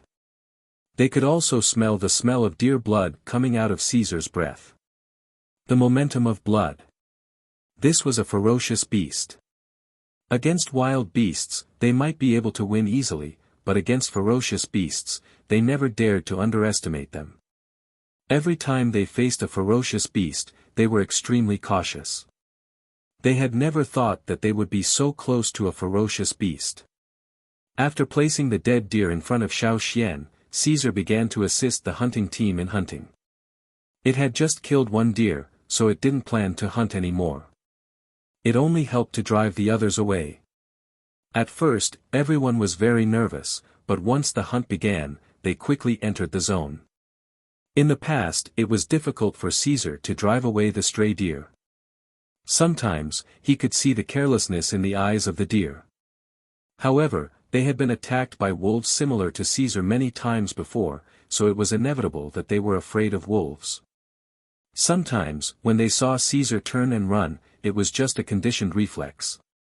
But now, after seeing that Caesar had killed a young giant antler deer, they knew to be afraid. Especially the stray deer, when they saw Caesar, they ran away quickly and turned around without any hesitation. As long as he didn't have to face the giant antler deer in the herd, Caesar could easily win. Fortunately, the giant antler deer were protecting their young deer, so they wouldn't leave the herd easily. As long as the number of giant antler deer was within their acceptable range, they wouldn't come out. When they dragged the prey back to the cave, the hunting team was still sighing in their hearts. Who would have thought that humans and ferocious beasts would hunt together in the past? However, on second thought, their hunting team was the first hunting team with wild beasts, and now it was also the first hunting team with ferocious beasts. Thinking about it made them a little excited. Even Mai was discussing with Xiao in private whether they should catch 2 young beasts for Yang Guang and his sister to train. Unfortunately, Yang Guang and his sister refused Mai's offer. They said that they would go catch them themselves when they became stronger. We need to catch a strong one. Guang said. Yes. Yang echoed. We need to be as obedient as Caesar. Yes. We don't want a bald pig like Mao. Yes. Mai shook his head and smiled as he listened to the siblings. Not all of them can mutate. Xiao Xian didn't tell them about the secret art of engraving. It was not up to Xiao Xian to explain, but up to the shaman. They would discuss it with the shaman when they got back to the tribe. The day before they went to the second location, Caesar left the hunting team, and Xiao Xian didn't follow him this time. When Caesar came back again, he was injured, but not seriously. There was a lot of blood on his fur, but most of it wasn't his. In Caesar's mouth, a wolf's neck was bitten off, and it was dragged back by Caesar. Is this the alpha of the wolf pack? Mai looked at the fur patterns on the dead wolf, and said in surprise. It looks like it. Lang Jie looked at it and said. Is Caesar going to slaughter that pack of wolves? Someone asked. Maybe he did. So, there is no wolf pack in this place for the time being. No matter whether Caesar slaughtered that wolf pack, or just killed the alpha, it was a good thing for the hunting team. At least the wolf pack was less of a threat, and they really didn't want to face such a cruel wolf pack. Caesar dragged the alpha wolf to Xiao Xian, and put it down, looking at Xiao Xian. This is your prey. Put it in the storage cave with the other prey in the hunting team, and bring it back later. Skin it and feed it to your nest. Xiao Xian said. Caesar seemed to be satisfied with Xiao Xian's suggestion. After putting it down, he didn't look at it anymore, and just lay down to rest. The wounds on its body had already scabbed, so it didn't need any more medicine. As soon as Caesar left, Yang Guang and his sister, Tu, Jia Ba and other young warriors gathered around, and looked at the dead alpha wolf with interest. They didn't dare to get close to the living ones, but it was okay to look at the dead ones. Even at this moment, the alpha wolf still looked ferocious. Just like how Mao was interested in the thorn black wind, these young warriors were also curious about this alpha wolf. They touched it from its teeth to its claws, and kept praising it. No wonder it's an alpha wolf. Look at its teeth and claws. Brother Xian, will Caesar also become an alpha wolf in the future? Yang Guang and his sister looked at Xiao Xian. I don't know. Xiao Xian said. Could a wolf in the hunting team become an alpha wolf? Everyone shook their heads. But, there were still many cubs in the tribe. Maybe he could really become an alpha wolf. But they didn't know how long they would have to wait. The following hunting was much easier than usual. With Caesar's help, Mai and the others felt less pressure. After all, there were many young warriors in the hunting team, and one more strong helper meant one more guarantee. When the hunting team came to an end, they went back along the route. When they passed by the hunting area of the first stronghold, they didn't see a wolf with a spotted pattern on its back. That wolf pack might have disappeared from this forest. After these days, although Caesar still looked very thin, he was much better than when he just woke up. He would be even better after a while. Caesar hunted for food every day, so he ate a lot. If only Xiao Xian raised him, he couldn't afford it.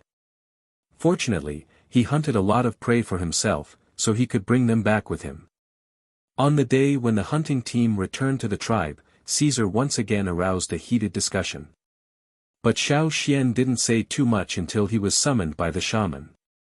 You used the secret art of engraving? Although there was doubt in his tone, the shaman's eyes were very sure. Even if the ancestors used the secret art of engraving, the success rate was only 50%. But Xiao Xian succeeded on his first try. The shaman didn't know whether he was lucky or not. The reason for Caesar's change could be hidden from others, but not from the shaman. Besides, Xiao Xian didn't want to hide it from the shaman. Xiao Xian told the shaman the details of what happened at that time. He said, when I saw Caesar's change, I was shocked. After all, there was no such record in the ancient scrolls left by the ancestors. In order to be sure, the shaman carefully looked through the animal skin scrolls related to the secret art of engraving. Indeed, there was no record of Caesar's change. According to the animal skin scrolls, after the engraving was successful, the changes of the hunting dogs didn't happen so fast or so violently. The effect of the secret art of engraving seemed to be a little different from what the ancestors said. The shaman asked Xiao Xian to bring Caesar to see for himself. After a careful examination, he felt that Caesar's change was much greater than what the ancestors had recorded. Not only that, but Caesar didn't stop changing after he woke up. As time went by, Caesar's change became more and more obvious. He didn't stop growing. Sometimes when he moved around in the house, old Ku was afraid that he would knock down the wall. When Cha-Cha meets the requirements, I'll engrave it on him and see his change. Xiao Xian said. After the first attempt, Xiao Xian was confident that he could successfully use the secret art of engraving again. In fact, in retrospect, the secret art of engraving was not as difficult as what was recorded in the ancient scrolls. If the shaman knew what Xiao Xian was thinking, he would probably run to the fire pit and kowtow to the ancestors who had passed away. With such talent, why didn't he become a shaman? Hearing Xiao Xian mention Cha-Cha, the shaman didn't agree. No, Cha-Cha is different from Caesar. The shaman said. Xiao Xian wasn't sure what the shaman meant, but before he could continue asking, the shaman talked about something else. Since Caesar's engraving was successful, the other cubs in the tribe had to be developed well. In the shaman's opinion, he would be satisfied if 1 out of 10 cubs in the tribe could grow up to Caesar's level. The cubs, who were growing up, were not as obedient as Caesar. They were harder to control, and most of the people in the tribe were not good-tempered. If it weren't for Xiao Xian's frequent lectures and tips, they would have already started fighting, and more cubs would have ended up in the pot.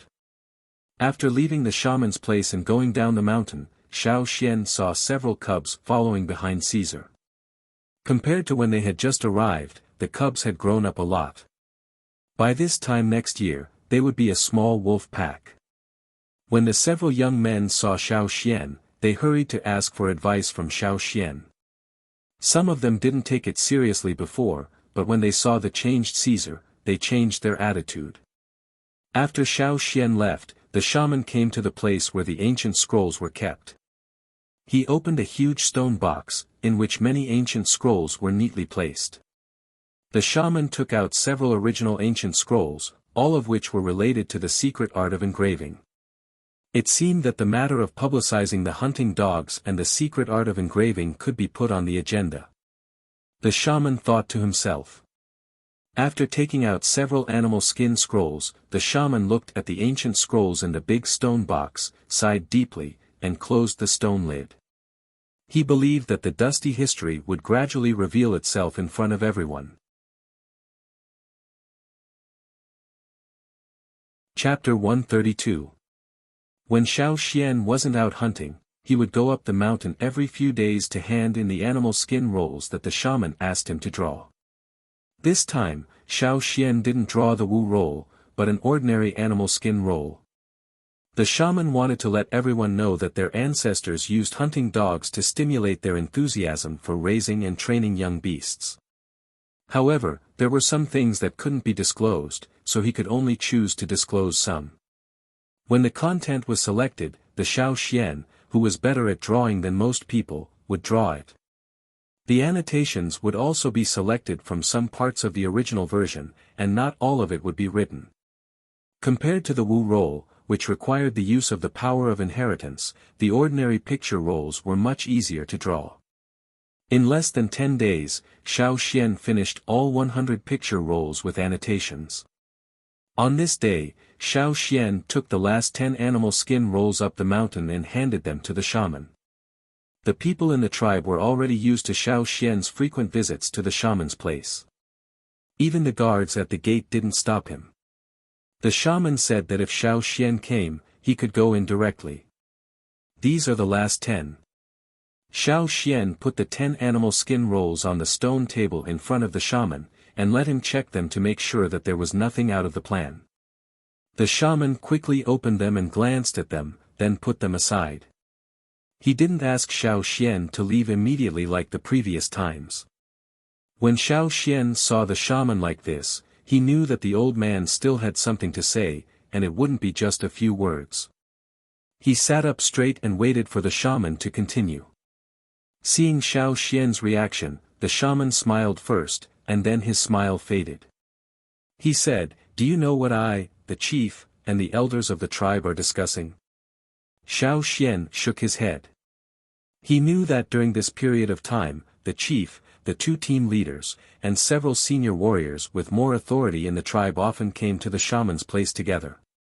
Seeing such a scene, he knew that it was not a small matter, so every time Xiao Xian came, he would not stay for long. Xiao Xian was not curious about the things that the shaman would tell him sooner or later. But now, the shaman didn't seem to intend to hide it anymore, at least not from Xiao Xian. The shaman took out a large animal skin roll and spread it out on the stone table. "Do you know what this picture is?" Xiao Xian leaned forward and looked at the drawing on the animal skin roll. Although the drawing was rough, it could still be seen. This is the tribe and the hunting route. The animal skin scroll on the stone table was equivalent to a simple map. It only showed the location of the tribe and a few hunting routes. Most of the drawings on the animal skin roll were in black, including the tribe and several hunting routes. However, one of them was in red, and this red route was not one of the hunting routes that Xiao Xian knew. The shaman raised his finger and pointed at the red route. This is the content of our discussion. Xiao Xian stared at the line and thought for a while. He raised his eyebrows and looked at the shaman. The tribe is planning to open up a new hunting route. The shaman didn't expect Xiao Xian to guess it so quickly. After all, for most people in the tribe, they had never thought of opening up a new hunting route. Even if they saw the map, they might not think in that direction. But the shaman was only stunned for a short while, and then he smiled. Indeed. There were more and more people in the tribe, but the number of people who went out to hunt was limited. Although the warriors who had special family situations or were injured were excluded from the hunting list, it was inevitable that some healthy people were left behind. It was too wasteful. But it was unnecessary to increase the number of people in each hunting group. On the contrary, it would be worse. Going out to hunt was not always better with more people. In the records left by the ancestors, there were also disadvantages of having too many people. These years, the shaman had been thinking about opening up a new hunting route, and Caesar's change strengthened his determination. If a batch of cubs in the tribe grew up, and the engraving was successful, they would be a great help. This was a force that could not be underestimated. In this way, it was necessary to open up a new hunting route. Therefore, the shaman found the chief, 2 team leaders, and several old warriors who had more say in the tribe to discuss. If the shaman did not mention opening up a new hunting route, the others would not insist on it. But since the shaman mentioned it, the old warriors were all very excited. For them, this was an epoch-making matter. They respected and admired the ancestors, but they also listened to the shaman. On this matter, the people who were called over were basically supportive. Opening up a new hunting route was not something that could be done in a day, and the preparatory work had to be done. The most important thing was the selection of people. After the discussion, they finally decided to start the plan in 3 years. If it went well, it might be started in a year. If some unpredictable changes happened, it would be delayed. If it could not be carried out in 3 years, the shaman would cancel the plan. As for the number of people who would open up the new hunting route, it was preliminarily decided to be 30 people. The most important thing was quality, not quantity. And this quality did not necessarily mean that they were strong. It had to be considered from all aspects. After the preliminary decision, the 2 team leaders and several old warriors went back and secretly told their children and grandchildren about this matter. They hoped that their children and grandchildren could perform well in the next 1 or 2 years, and then they would be more likely to be selected into the list of 30 people. They were not afraid of opening up a new hunting route.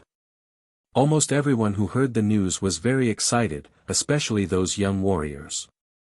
They were now in very good physical condition, and every time they went out to hunt, their performance was more eye-catching. Of course, they would try their best to fight for the quota of 30 people. Opening up a new hunting route like the ancestors was an honor that would be recorded in the history of the tribe. How could they not be excited? No wonder there were some people training crazily in the training ground recently. After the shaman finished speaking, he looked at Xiao Xian, who was sitting across the stone table. Xiao Xian's reaction was different from the others. As far as the shaman knew, everyone who knew about this was very excited. Some of them were even excited for several days. Even the chief was no exception. The chief and the 2 team leaders naturally had to participate in opening up a new hunting route. But why was Xiao Xian so calm? Was he not optimistic about the opening of the new hunting route? The shaman looked at Xiao Xian, who was thinking with his eyelids down. He was very curious about what Xiao Xian was thinking. Xiao Xian was silent for a while, and looked up at the shaman. He did not talk about the opening of the new hunting route, but asked, "Have you ever thought about contacting other tribes?" When Xiao Xian said, "other tribes," there was no uncertainty at all. The shaman could hear that Xiao Xian was very sure that there were other tribes. The shaman, who was originally thinking about the opening of the new hunting route, now had a sharp look in his eyes. There was no smile on his face, which was completely different from his usual calm demeanor. At this moment, the shaman was like a war knife, and the blade of this war knife was pointed at Xiao Xian. At that moment, Xiao Xian almost jumped away, but he controlled himself and sat in the same place. He maintained the same expression as before, looking at the shaman. The atmosphere was tense for a while, and then the shaman gradually withdrew his aura. At first glance, he looked no different from usual, but the stiffness and seriousness on his face were extremely rare. He was not in the mood to talk about the opening of the new hunting route. The shaman took a deep breath and stared at Xiao Xian's eyes. How do you know? Were there other people outside the tribe? When the people in the tribe were bored, they would talk about it in private. They heard that there were other tribes, but they only existed in rumors. Many people thought that they were the only tribe in the world, but some people believed that there were other tribes. It was just that the world was too big for them to go out. In the tribe, there were probably only 5 people who knew the exact answer. The shaman was undoubtedly the one who knew the most. After all, he could understand the Wu role that was passed down from generation to generation, and he knew more things that others did not know. However, the shaman remembered that he did not show Xiao Xian any Wu role about other tribes. I came out from a cave near the foot of the mountain. In that cave, there was a stone room, and there were paintings on the walls of the stone room. Xiao Xian said. The shaman felt his heart suddenly beat. He was not sure whether there were paintings in the cave or not. Someone once went to the cave to have a look, and except for some very old broken stone tools, there was nothing else. The paintings were covered. Xiao Xian told the shaman how he found the paintings, but after I woke up, I covered them with stone powder when I left the cave. So far, no one else has seen them except me. The shaman was relieved, but he was also curious about the paintings in the cave at the foot of the mountain. He did not remember any related records. What are the paintings? The shaman asked. There are hunting dogs, farmland, and exquisite jars, and... The shaman asked. Xiao Xian paused and said, one day, we will return to the old land. The glory is still there, and the fire of Yanjiao will never die. When Xiao Xian said the first word of this sentence, the shaman's hands began to tremble. This was a sign that he could not control his emotions. Zan. The shaman's voice was a little hoarse. In the list of people recorded in the ancient scroll, the third name was Zan.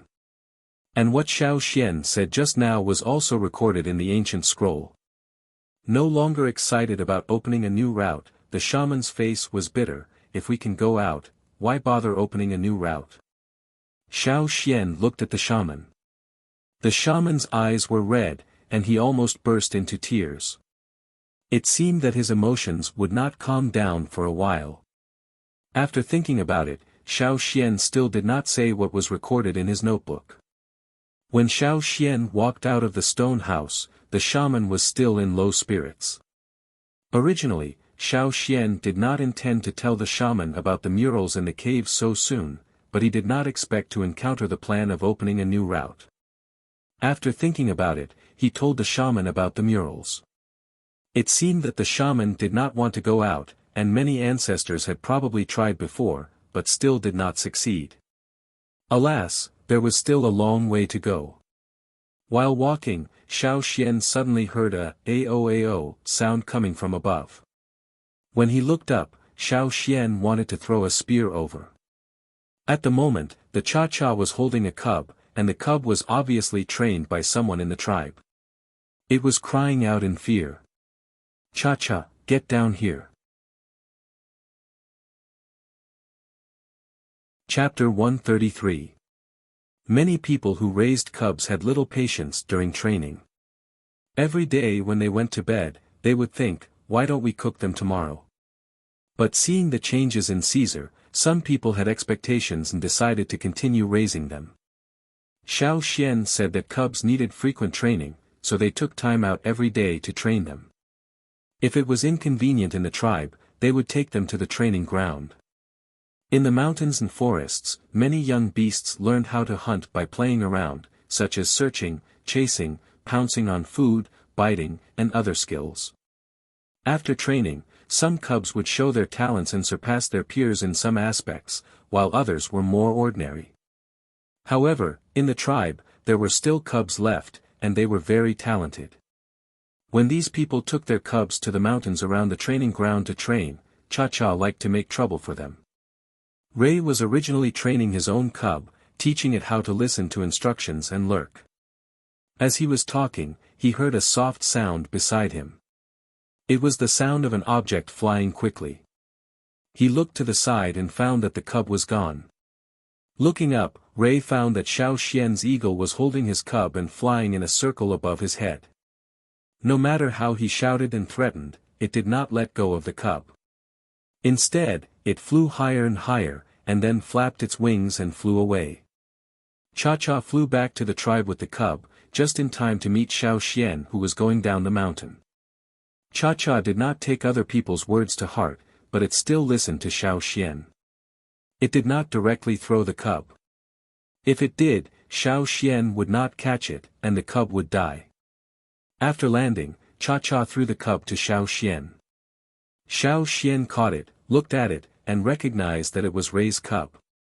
He did not know what species this cub was, and many people in the tribe did not care about it. Xiao Xian remembered that Ray named this cub Meng. At first glance, Meng's appearance looked a bit like a hyena, but if you look closely, you will find many differences from hyenas. It had longer and more powerful jaws and a mouth full of sharp teeth. It was a carnivorous beast that Ray's hunting group often encountered. In terms of habits, it was more similar to wolves. Compared to wolves, Meng's species had a longer and narrower body shape, and their skulls were relatively larger. Adult individuals were covered with strong and powerful muscles, and they could run very fast. They were a kind of predator that the hunting team had to be vigilant against. Lei also took advantage of their group battle to capture Meng, who was still in its infancy. Although it was startled when Cha-Cha brought it up into the air, it did not forget to bare its teeth at Cha-Cha after being caught by Xiao Xian. Xiao Xian checked Meng. Meng was not scratched by Cha-Cha and did not suffer any other injuries. He guessed that Cha-Cha just wanted to scare Lei and Meng. It was purely a prank. While Xiao Xian was checking, Lei caught up with them. He was so tired that he was panting. When he looked at Cha-Cha, the veins on his forehead stood out.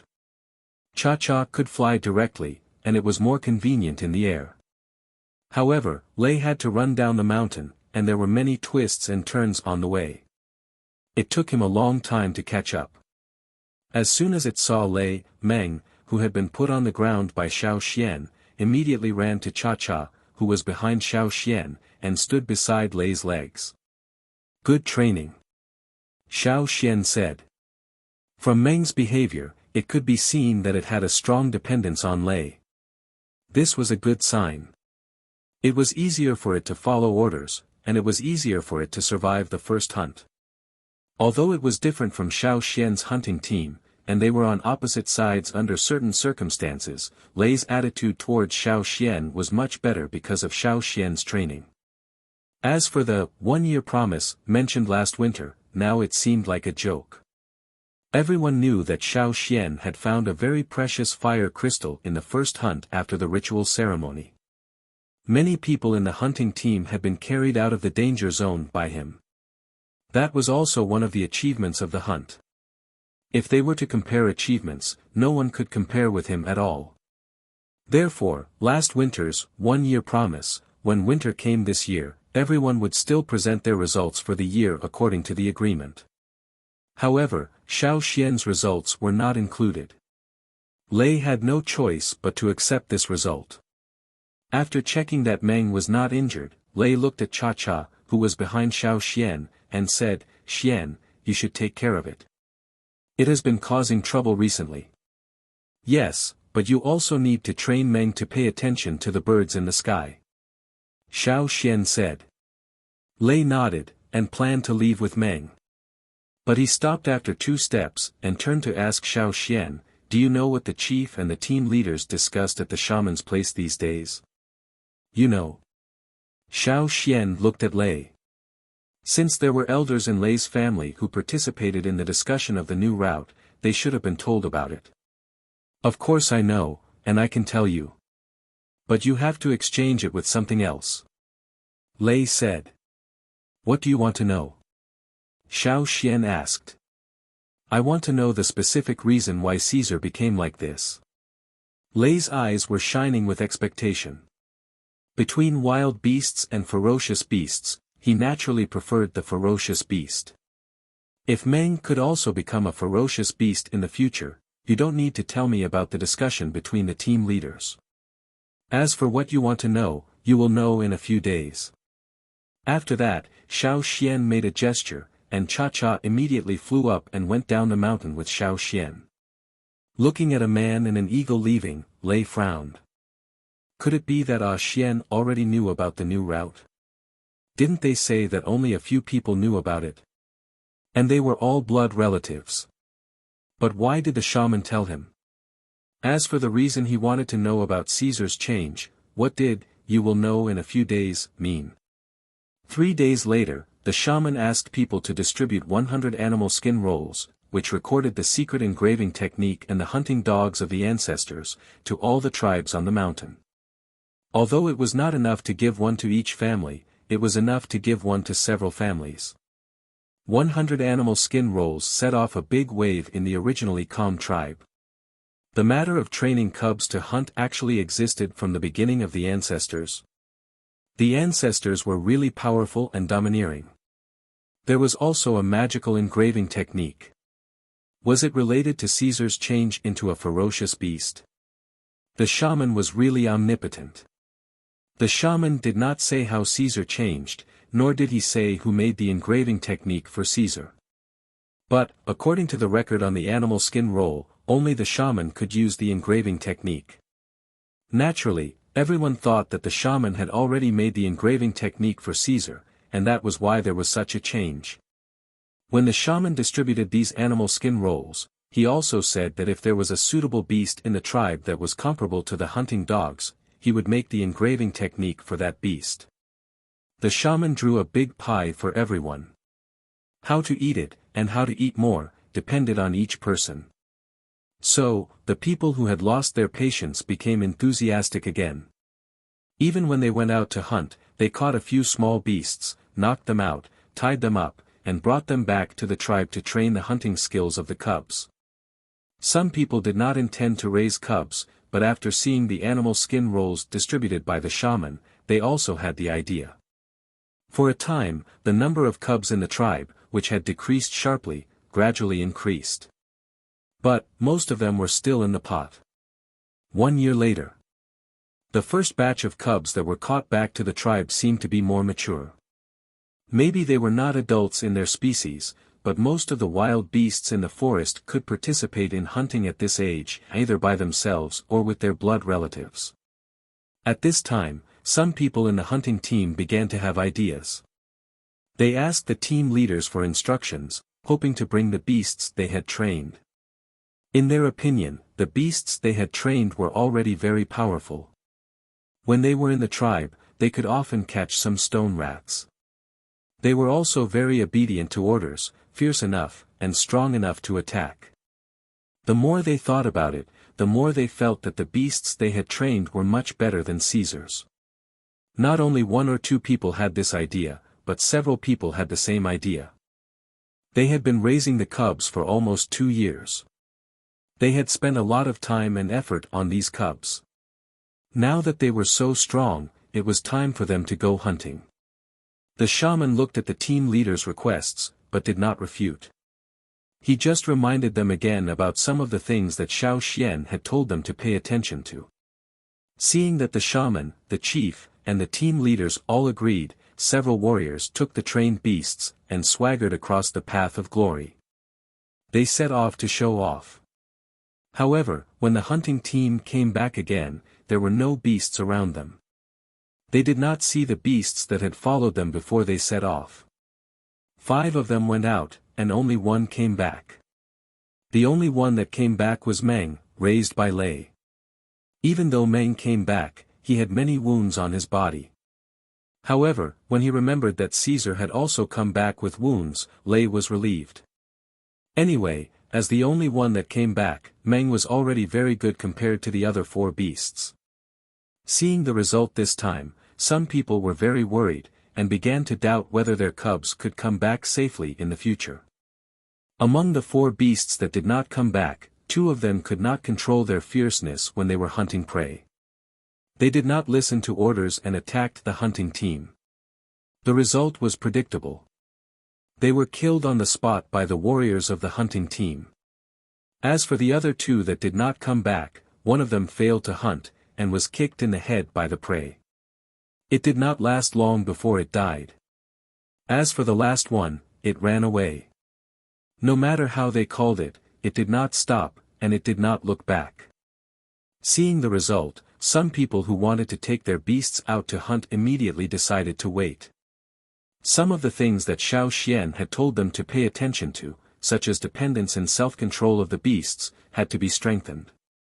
In the next few hunts, except for Meng that was brought by Lei, several beasts that many people did not think highly of also came back successfully.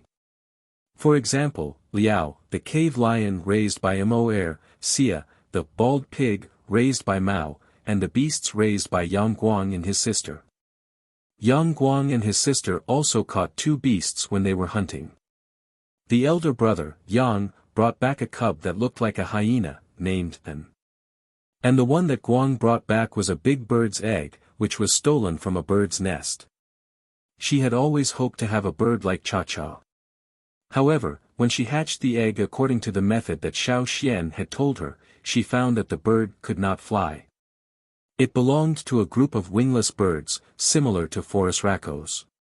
But she did not put the bird into the pot, but continued to raise it, and named it Jing. After raising it for a year, the 2 beasts raised by Yang Guang and his sister were taken out to participate in a hunt. Their performance was not satisfactory, which made me very happy. Chapter 134. According to the ancient scroll, every hound that could be engraved by the shaman using the secret engraving technique was carefully selected.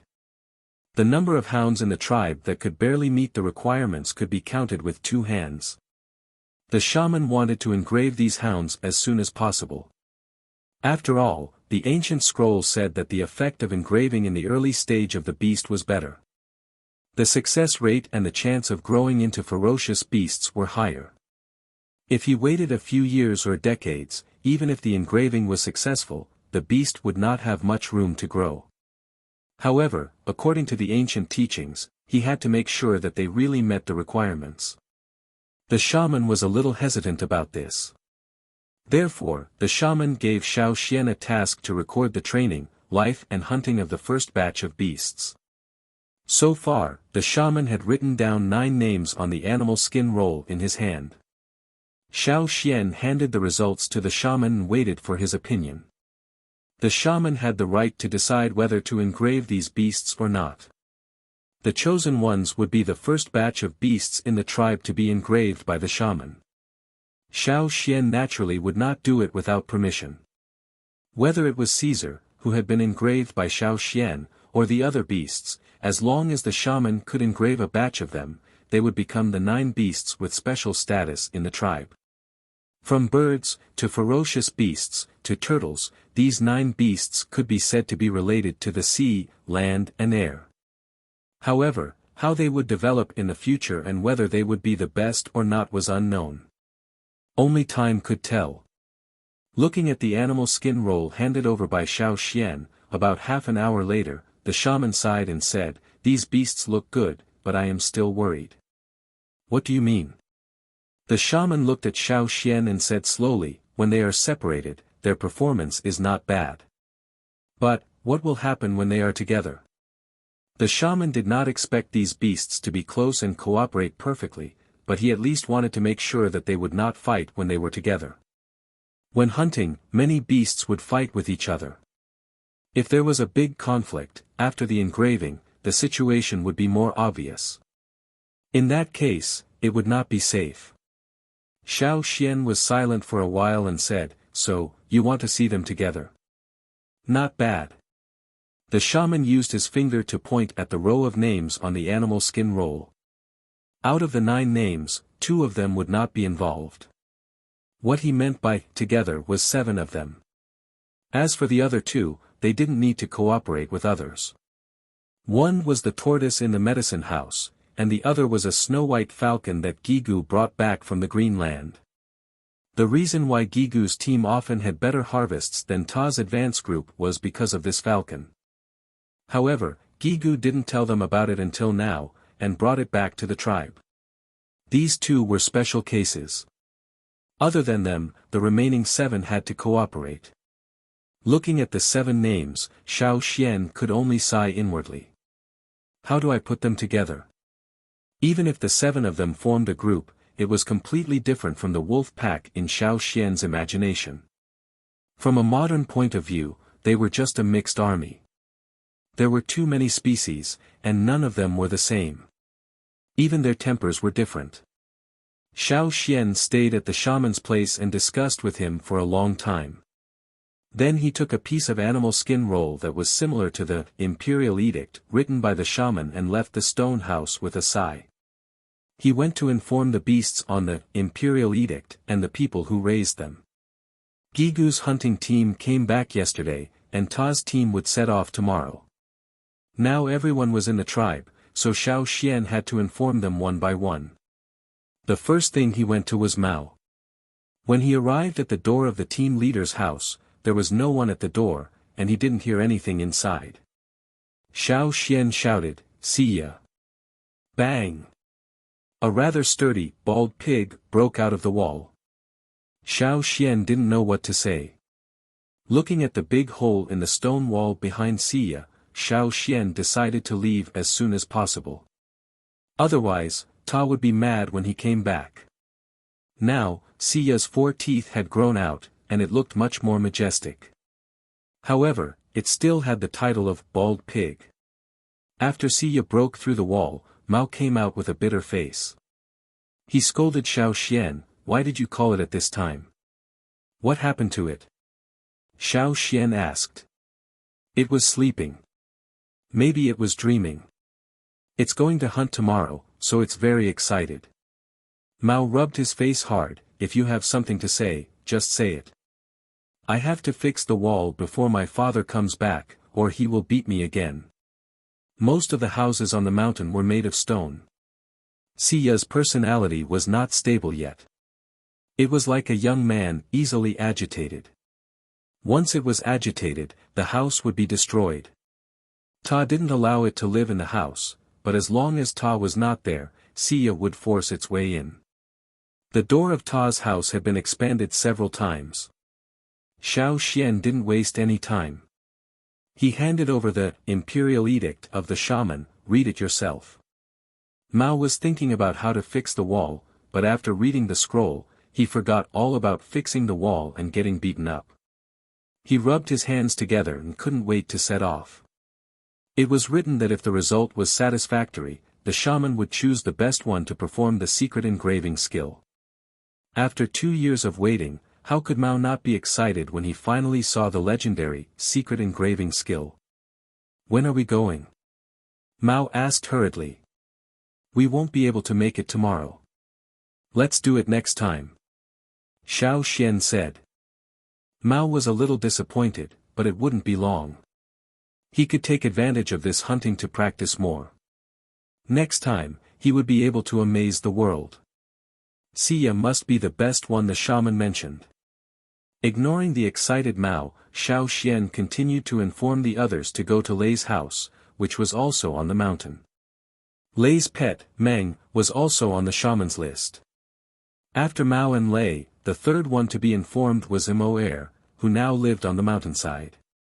When Xiao Xian arrived, Mao, the cave lion, was lazily lying at the door and rubbing the ground. After hunting, it would sleep for a few days after eating and drinking. Since Mao was in the tribe, many people were less afraid of the ferocious cave lions. Seeing Xiao Xian, Mao, who was rolling at the door and licking its paws, swung its tail and knocked on the door. Soon, Mo came to open the door. He looked like he had just woken up. When he was alone, he was in good spirits after hunting. But since he took Mao with him, although he had more prey, he was physically and mentally exhausted.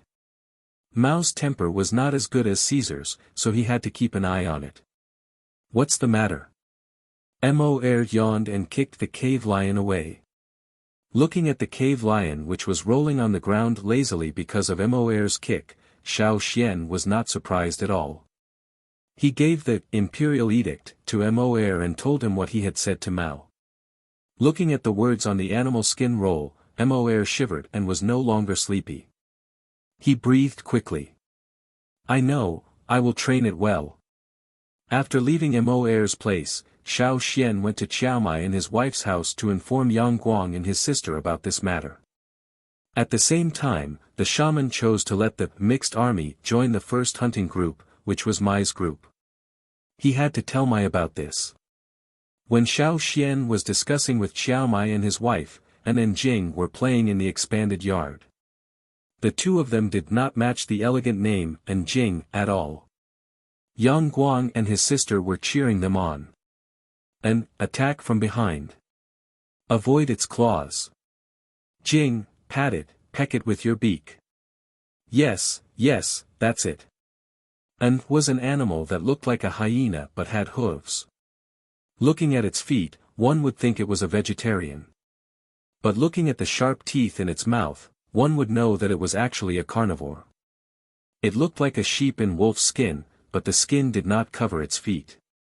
Beneath this peaceful name was actually a ferocious beast.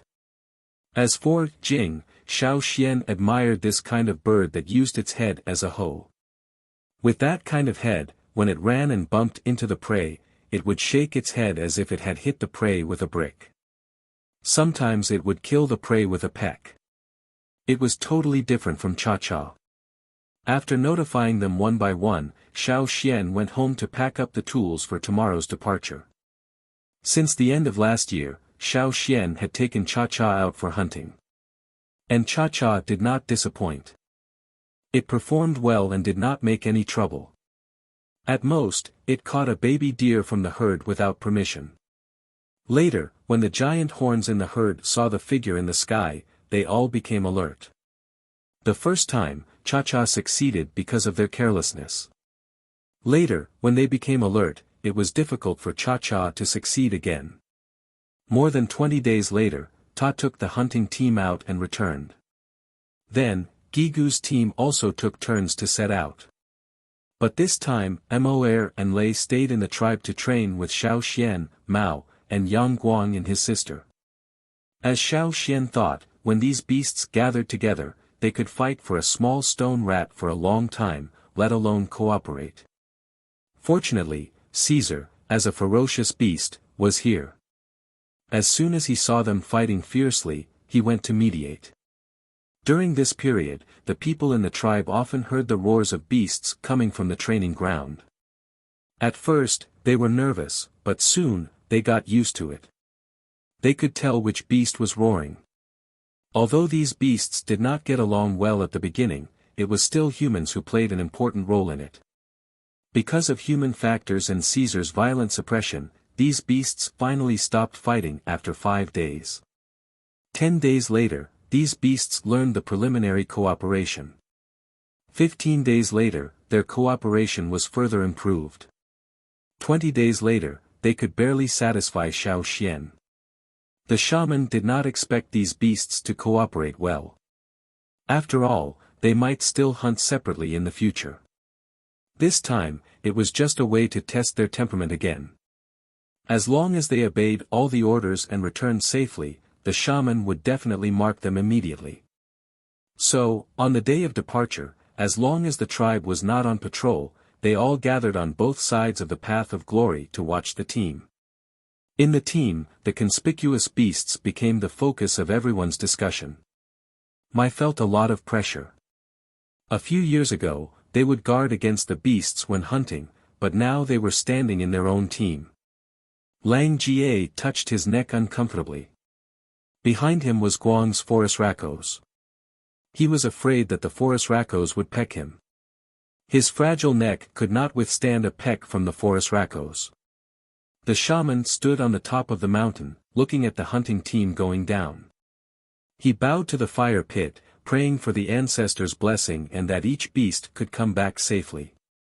There were at least hundreds of cubs in the first batch, but today, only a few of them were left. How difficult it was.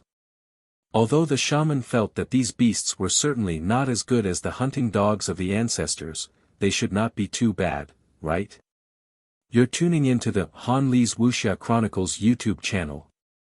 We're so grateful for your support, and don't forget to subscribe to join us on this incredible journey through captivating stories. Your generosity through donations truly makes a world of difference, as it's the primary source of revenue that allows me to expand and enhance this channel for you. Thank you from the bottom of my heart for being a part of this adventure.